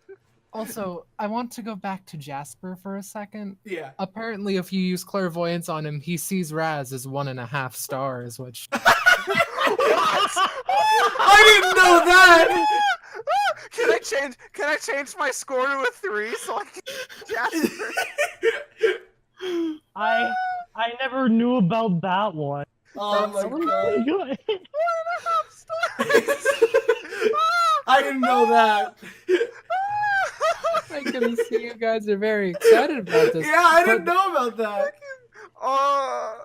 But the thing that the thing I wanted to mention was like one of my favorite lines of him was like a description of Raz where it's like, the child's monologue starts off as heartwarming, but eventually devolves into witless, monotone something. I just like that. Yeah. Latitudes. Yeah. Exactly. Jasper's one of my favorite characters, honestly. Then the next one is with Fred Bonaparte, who's Yes. pretty good. Yeah, you go, Dream. You You go. basically. Oh, yeah. I mean, Dream. You. Sorry. Waterloo World is my favorite, and it has some of my favorite quotes of the game, such as, "Oh man, I would love to go over there, but that soldier would kick my ass, and I don't get paid for that." Yeah. That line's pretty good. There's a line My later. personal favorite. There's a line later on that me and Zanza absolutely loved, but Is it the ventriloquist one? no, it's not. So you can say that right now. Go away, burglar. I'm not a burglar. Yes, you are. I can hear your feet on my roof. Why don't you go down through the chimney? I've got a nice hot roaring fire for you. If I was on the roof, how could I be talking to you down here? Maybe you're a ventriloquist. Yeah. And then when you clear the people on his roof, he's like, "Wow, you're a really good ventriloquist." Yeah. Yeah. Also, I'm also looking up more clairvoyance things now because of that 1.5 thing. And you want to know who Nils, the ladies' man kid, sees Raz as? What? What? A female bathroom sign with the circle cross over it. Not a girl. So he doesn't see. Oh. Oh, that's pretty good. Bobby Zilch sees him as a punching bag. That's pretty great. But yeah, so the whole basis of this world is that you go into Fred Bonaparte's mind, who's at a constant internal struggle with his ancestor, actual Napoleon Bonaparte. Yeah, because Napoleon Bonaparte is like, you don't have any motivation to win, so I'm going to control you until you beat me in this game. And Fred's like, whatever, man, I don't give a shit.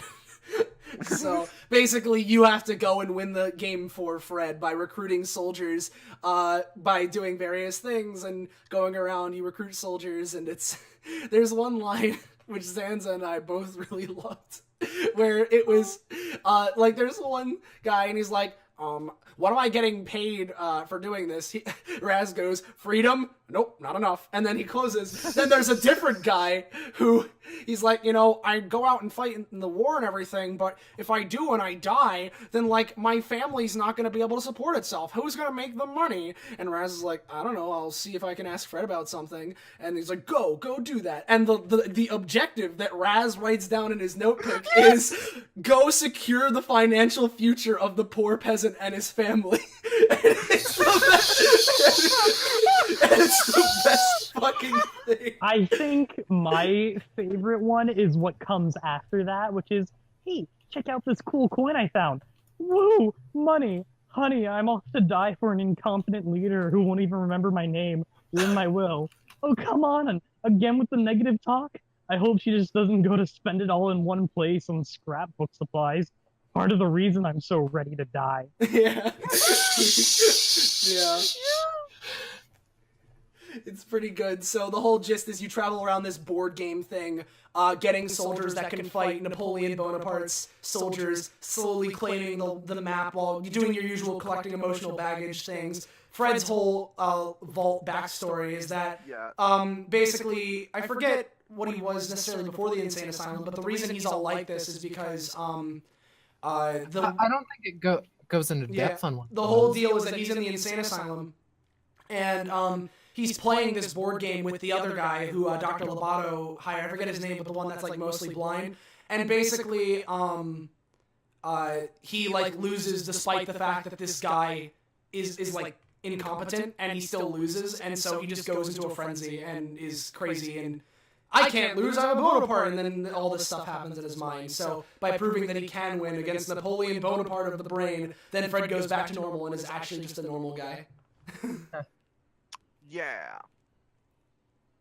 So there's that level. That one's pretty good. The whole thing, by the way, the whole thing is themed very similar to like games like Civilization. It's like a giant hex grid. Yeah. It's pretty funny if you like those games. Yeah, it just has a lot of great jokes overall. Then the last one before like the final segment of the game, the last like mind level is Edgar, who is this painter who has been tasked to paint Dr. Lobato, but he keeps painting bullfights, and he can't do anything else. And it's like, okay, so you gotta go in and fix that problem. I know you were saying that you really like the Aesthetic Dream, so if you want to explain this one, you can. There's also great line number 402 where you just talk with him. I keep painting bullfights. I'm going to go downstairs. Are you going to be all right? Yeah, I'll be all right. Yeah.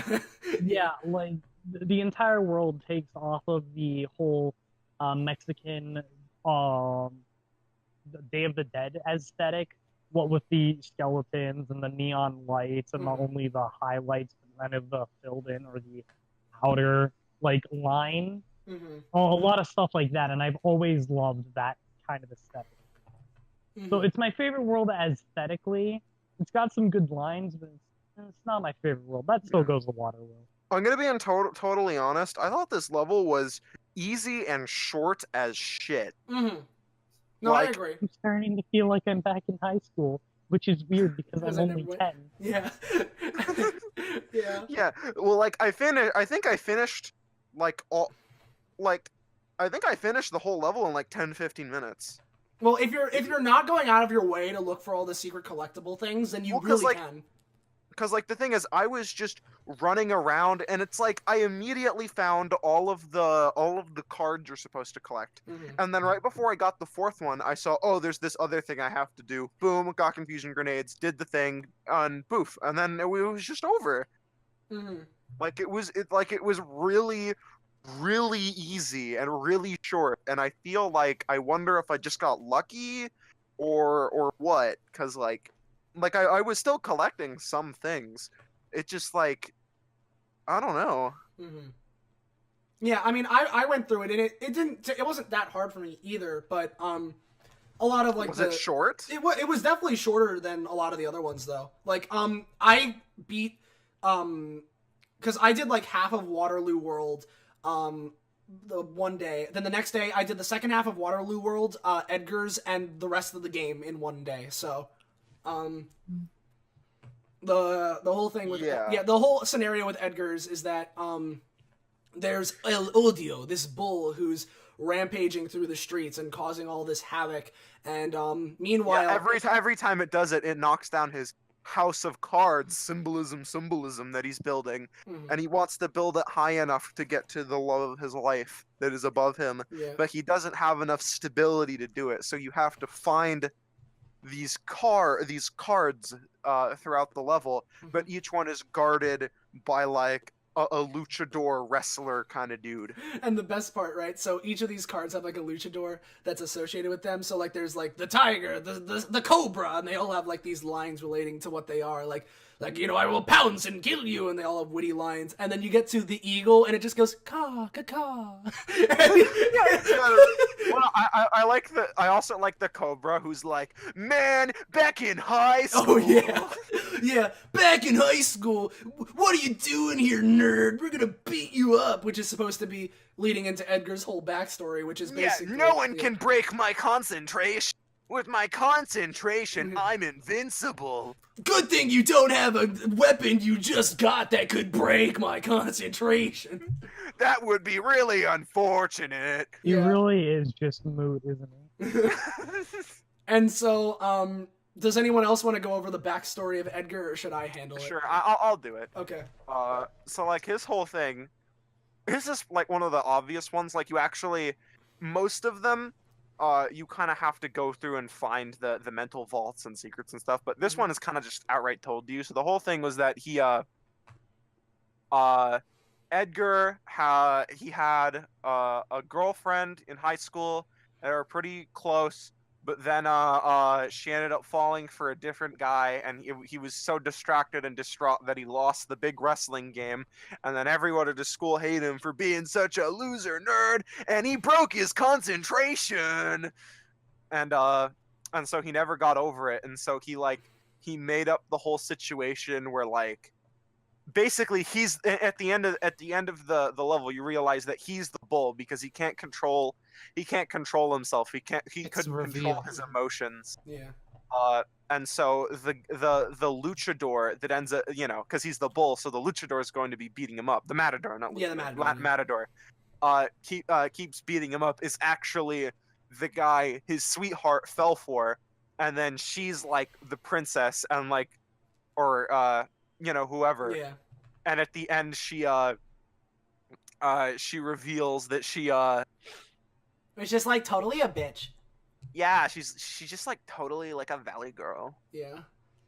And Yeah. so you have this whole boss fight where, like, first you're trying to kill El Odio, and then you're supposed to try and help El Odio, who is Edgar, take down the Matador by, like, taking out the things you threw into the bull with telekinesis, Yeah. and throwing it And back then- into him. But only when you use your confused grenades on it, Yeah, because you exactly. can teleport out. Uh-huh. And so, eventually... And then at the end, Yeah. it's pretty good because he's like, yeah, these are just like some stupid high school fuckers, forget them. And then he like drops them in a pit forever. Uh-huh. And the best part, he drops in the pit, closes it, they start to walk away, and then they like look back, open it to hear the screams for a second more, hear them collapse, then reclose it and walk away. Yeah, And they were pretty chill. Yeah, and so that's like the final like standard mind level before the end, because from here on out you're basically going through the asylum, while you're doing so trying to find the brains of all your camp members who have had their brains stolen and scattered around the asylum, and doing a lot of platforming challenges. Along the way you're following some mysterious creature who keeps eeping and ooping away whenever you get close, and the asylum twists and turns and it's all broken down. Sounds spooky. Honestly, I'm gonna be honest. Climbing up that asylum was my favorite part of the game. It had a lot of it.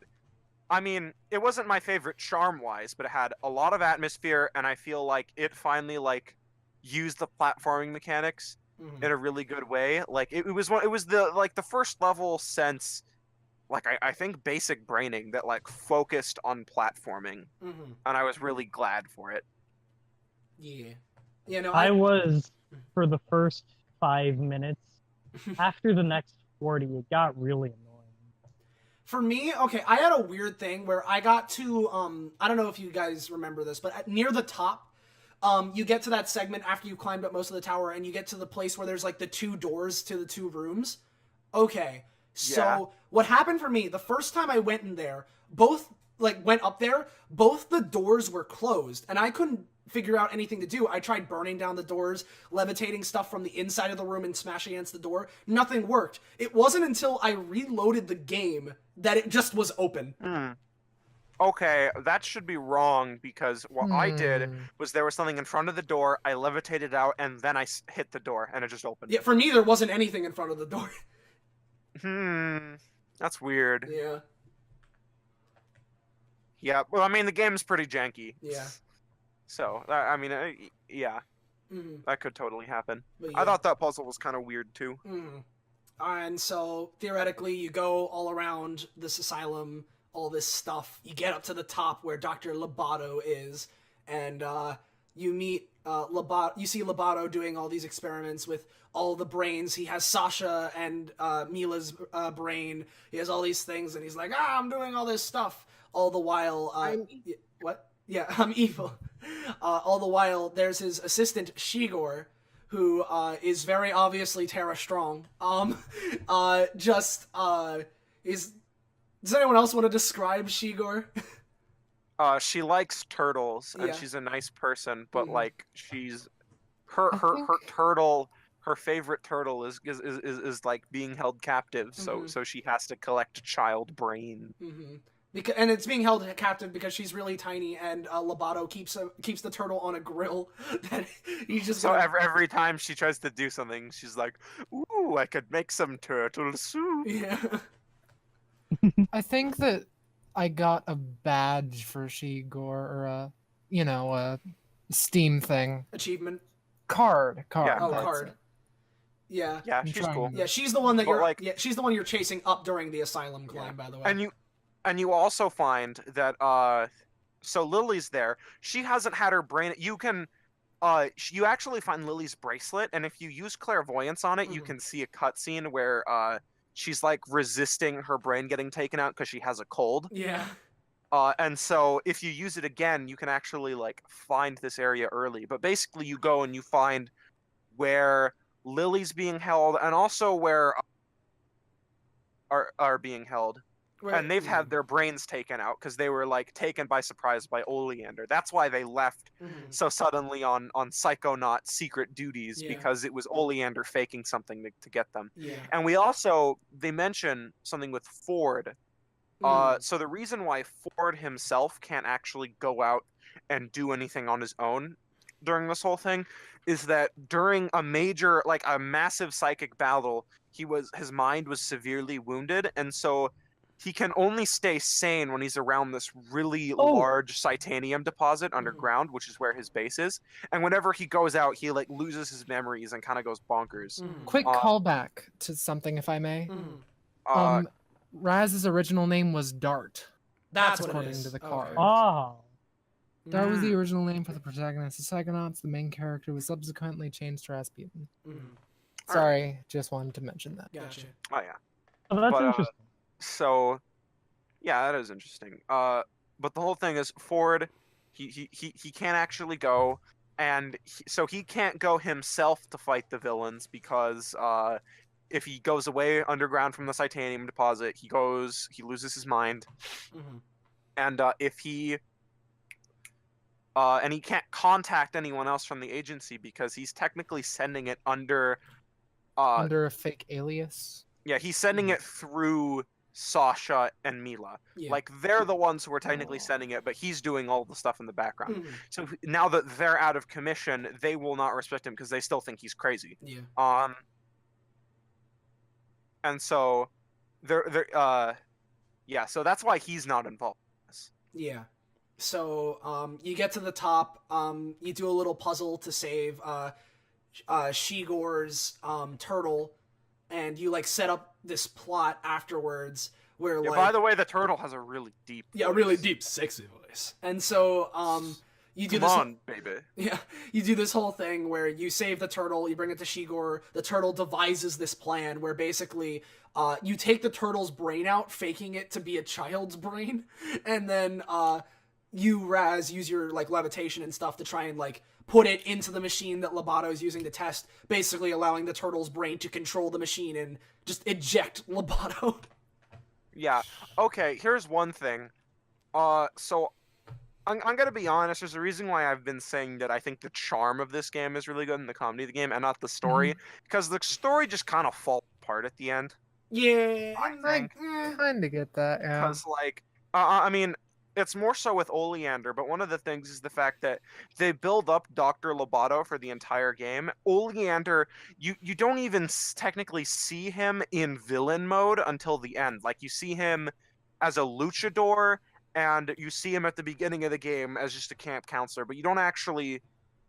You just don't get exposed to him. And so the main villain just gets blasted away with, like, 2 levitations while he's looking away from by a turtle, and it's just... I was like, that's yeah. But I mean, on the uphand, it'll probably be in the sequel. True. Because they don't really show him after he falls down. He's Exactly. That's the last you see of him. So like MIA. yeah. He's the... Yeah, it was just really anticlimactic for me. Yeah. So after that, you get everyone's brains. You get Sasha and Mila's. You put them back, and then together you're gonna show the world what you can do, and you free Lily. It doesn't tell you this, but once you free Lily, that's the point of no return. It auto saves. Boom, you're there. Yeah, it literally says saving point of no return. Yeah, and at this point, basically Oleander shows up. He starts attacking Mila and Sasha. They they teleport kind of. They send you Raz and Lily out of the building. The entire building crashes down, but Sasha and Mila are okay, and Yeah. Meanwhile, all of the crazy asylum people are like, "Yo, we're not crazy anymore. Let's leave." And then the Milkman's like, "Yeah!" Throws a Molotov cocktail while everyone's still inside. Yeah, causing the entire building to fall, crumble to the ground while Oleander, Mila, and Sasha are fighting in it. So they all crumble. You forget Sasha. the deep lore. You forget the deep lore of after throwing the bottle. The Milkman leaves. Split a cab. Mm-hmm. Oh right, yeah, they want to split a cab. Yeah.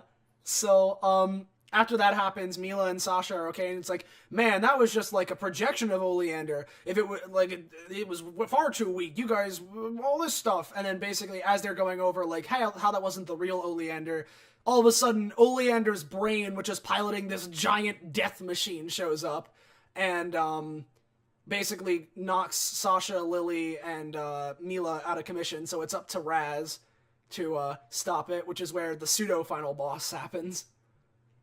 Where you're fighting this robot. You basically, use levitation telekinesis to throw rocks into other rocks to break down this wall, and then you throw more rocks at the machine to break the glass. You throw a lot of rocks. First you have to break, first you have to use fuck, I did it again. Telekinesis to break it apart, and then there's another layer that you have to use pyrokinesis on, and then you throw the rock. Yes, exactly. And so you have to do that 3 times. Yeah, after 3 hits, Raz defeats it, but as it's going down, it lets out some of the sneeze brain-losing juice powder, and it hits Raz, and he loses his Brian, so his body's just wibble-wobbling around. And so then you have to telekinesis yourself into the open brain jug of the tank, which combines yours and Oleander's minds into the meat circus. The meat circus, which so the whole thing is that because Raz is 10, it goes back to when Oleander was a little kid, as well as the fact that it's mixing with Raz's trauma as well as just stuff that Oleander's trauma. Yeah. Oleander's, I actually really like his backstory, because it's he was just a really nice kid who likes bunnies, and then his dad fucking murders them in front of him with a fucking meat cleaver. Yeah. So the whole thing. When you say that without the context that his dad was a butcher, it seems much more fucked than that. But excuse me, he did it in front of his child. Yeah. And so the whole deal with this, the whole setup for this, and you can even, in basic braining, you can see random steaks and stuff, meat, in the level. Same within Raz's subconscious. In Raz's mind because too. In the brain tumbler experiment, the idea is that Oleander's stuff is kind of interfering with you. That's why you're seeing visions of Dr. Lobato and you're seeing meat. And also why Lily is seeing Dr. Lobato and the meat. Yeah. And so basically the whole thing is that yours and Oleander's troubles mixed together. Oleander's with his father, the butcher, this big scary man, and Raz's with his family at the circus and how his family hates psychics, and they combine into the Meat Circus, which has the best music in the game, in my opinion, and I know that apparently in the original level was really fucking stupidly hard, but they fixed it apparently in the 2011 version.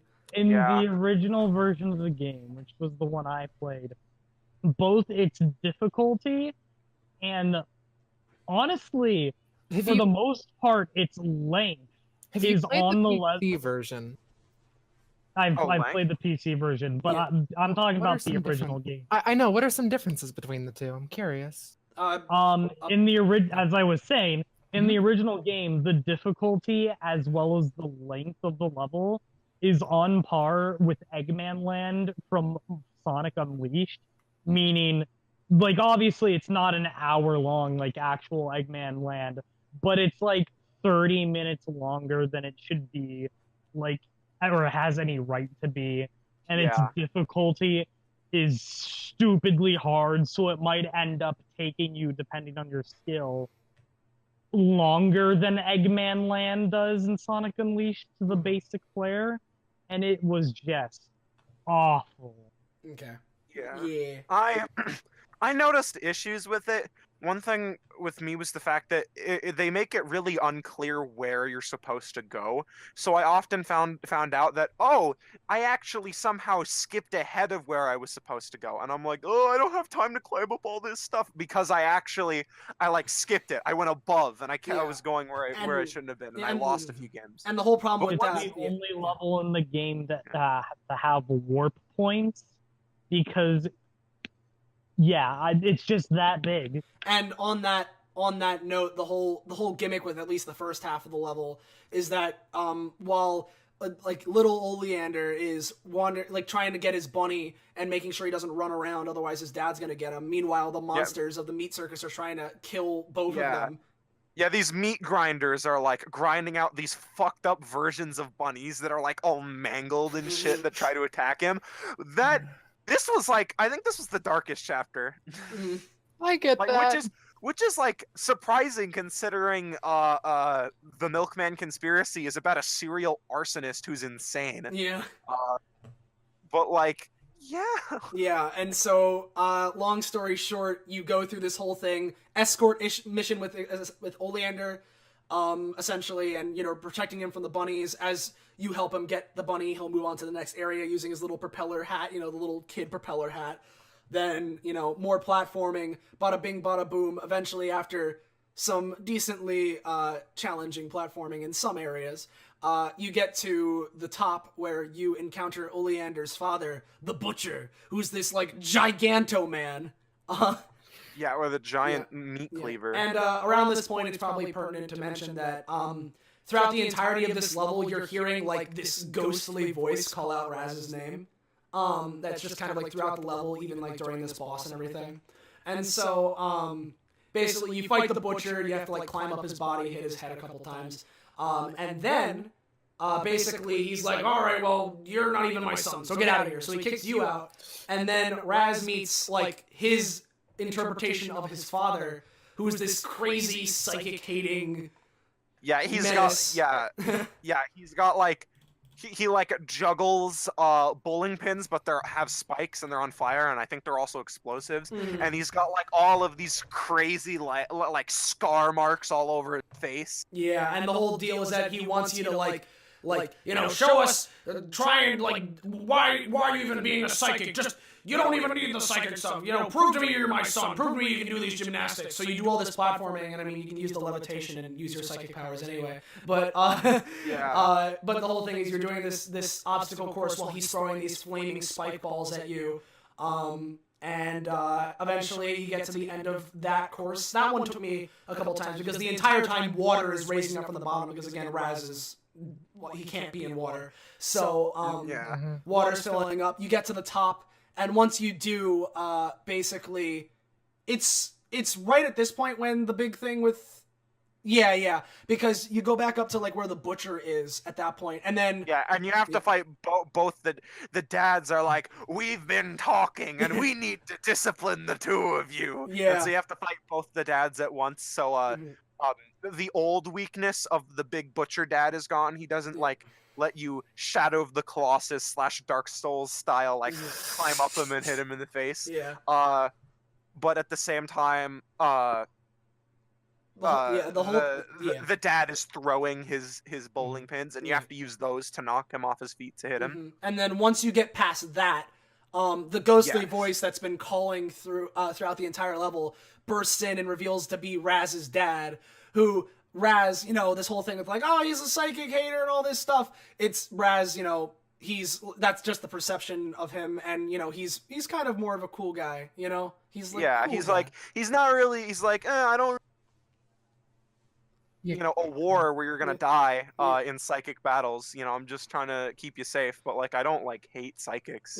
He just wants to keep his son safe. So what he does is that for this final encounter with the fused monster dad, he gives all of his psychic energy to Raz, who becomes a giant like monster. And you just beat the shit out of him. Yeah. And out of double dad. yeah, then once you beat Double Dad, you bring Oleander back to his bunnies. That cures his evil, so now he's good again. Yeah. So- Okay. Can I talk about that? Yeah, yeah. This is what I mean by this is like one of the things that made me realize the story kind of fell apart. Mm-hmm. So, for one, we should mention Ford entered earlier Yeah. with like titanium strapped on his back. Right, And right. even though it like goes away at the end, it lasts him like the entire time he needs to be up there. So I'm like, well, why didn't you do that earlier? But that's besides the point. That's just one reason. The big thing is, so Oleander wanted to take over the world because daddy issues. Yeah.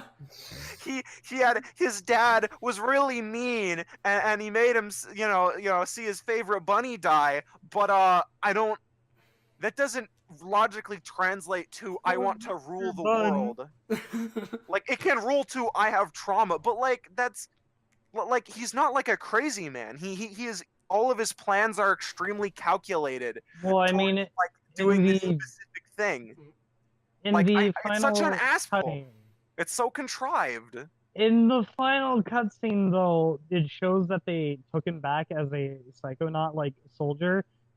It's very heavily implied that he was being either like controlled somehow, be it psychically or otherwise. No, Or, like- really no, because they said that it was because of his personal demons that he was doing it. It was all because Yeah, no, of the I trauma think he it's got from his implied. father. Yeah, I think it's implied that he was being controlled by Lobato, with Lobato using the trauma. But to Lobato kind of isn't a manipulate it. psychic. Well, no, but he's a doctor. He knows He also trauma. has brain. His epithet is brains. Excuse me, he's a dentist. Yeah, he's a not dentist. a doctor. Listen, I'm not saying it's a good reason. I'm just saying there is a reason. I disagree. I believe there is no reason, and that broke the story for me. I'm like, okay, well, the first antagonist, just poof, disappeared into the fucking ether, and you like barely even meet him. And then the second antagonist story is the most contrived garbage. I did not like it. I just viewed it as kind of like a silly kind of like, yeah, you know, there's some screws loose there. I mean, I'm not excusing it, but I just thought it was they were kind of poking fun at it, you know. Yeah, I guess, but like I don't feel like, oh, here's a few screws loose translate to. I'm gonna create an incredibly intricate, complicated plan where I invent tanks and put the brains of children into it to specifically conquer the world to rule it. Like what the? How do those two things are too far apart? I think they were trying to go for like a Saturday morning cartoon ending, kind of like how they were going with the humor for the whole game. But with the story that they were doing up until that point, it just didn't fit. Work. Yeah. Yeah. And on that, I felt that the story collapsed into stupid face. Yeah. And on that note, the ending basically ends with Raz becomes a Psychonaut. He gets, a little cruller sweater. His dad's all proud of him, and he and Lily are about to say goodbye because, they're boyfriend and girlfriend now. But right as they're about to, Sasha and Mila come out and they're like, wait, Raz, a new thing. The lead of the Psychonaut division or some kind has been kidnapped. And Lily's like, my dad? Bum, bum, bum. Oh, we gotta save him. Time for sequel setup. And they zoom off into the sunset. Yeah, they go into their spaceship. Yeah. So the now that we know the stars and by candy bars. By the way, couldn't you technically say that a lobotomy is couldn't you call that a brain blast? Yes. And of course. I mean, I suppose. Oh my god. So now that we've it kind was of all just one Jimmy Neutron advertisement. all with the voice of Billy and Zim. But with that out, we've kind of gone in depth about our feelings about most of the game.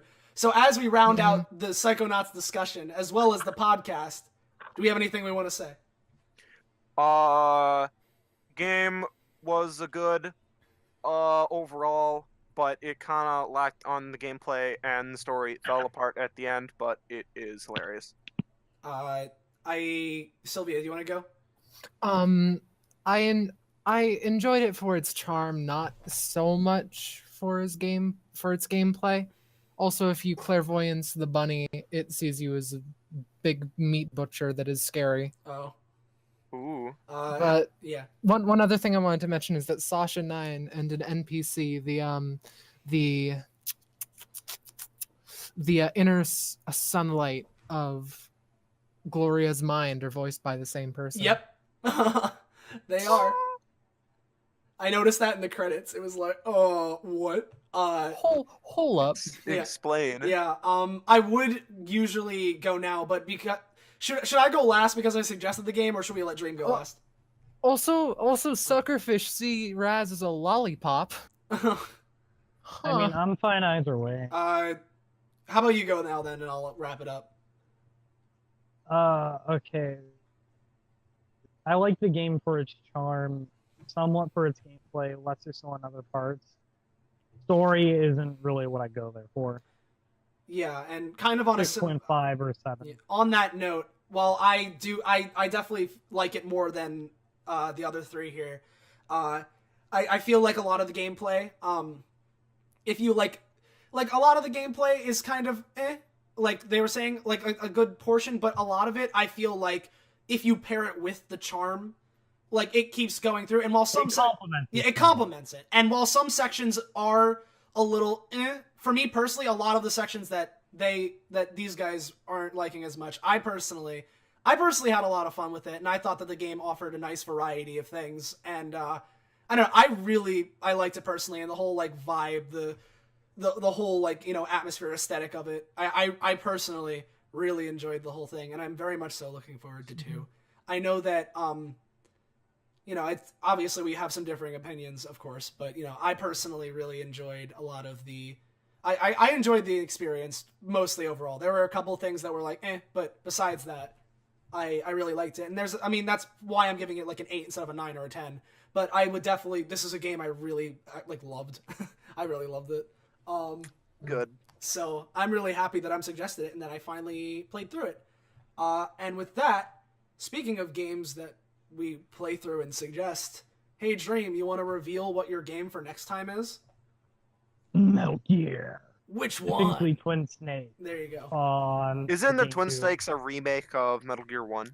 Yes. Well, Metal Gear Solid 1, not Metal Gear 1. Metal Gear Solid 1, yeah. And thing is, personally, I prefer the PlayStation 1 version because in Twin Snakes, they remake all the cutscenes to the point where, like, yeah, the original was really silly and stupid, but Twin Snakes multiplies that by like 8 million and has Snake jumping off of rockets to get a good shot on the guy. Well, Shit, yeah. I don't know if I suddenly want that more or not. Yeah, well, we're gonna have to see. We'll see when we play the game ourselves. But for now, I believe we've been going for like 3 hours. I believe that's a good spot to cut things off. So next game, Dream will be there as well. Metal Gear Solid: The Twin Snakes on Nintendo GameCube. So play that. There's going to be a bit longer of a gap between this episode and the next one because I'm going to be very busy. But yeah, I think because like this game would normally be like a week long, but Austin, you said you gotta do call leg stuff, cool leg. Yes. So it's going to be a bit longer. Yeah, there's going to be a break week, and then we'll play the game, and so the podcast should be in 2 weeks. Hopefully. It most likely, but we're going to have to see how my schedule turns out. But with that, is there anything else anybody would like to say about this? Yeah, today? I'm gonna Metal pick your Gear. astral projection. Hey Sylvia, Yeah. have any fun Also, on- this game curses a lot more than I thought it Yeah. Yeah. Yeah, Raz says that he wants to kick. I think Raz says something about kicking someone's ass at some point too. Yeah, no, it's the line I said. Yeah. Pick your astral projection. Oh yeah. Yeah, right. He pauses Coach after Oleander. that. Yeah. So Sylvia, you have anything you want to say, or? I'll take that as a no. Did my internet die? No, your internet's not Crash. that. Okay. Well, how do we end this? How do we end this? Don't do that thing again. Oh. Don't do the thing again. Why don't we end it the same way we began, reminding everyone how Pot of Greed works? Oh right. You're right. You know, when you use Pot of Greed, it ends the podcast. That's why it's the Pot of Greed.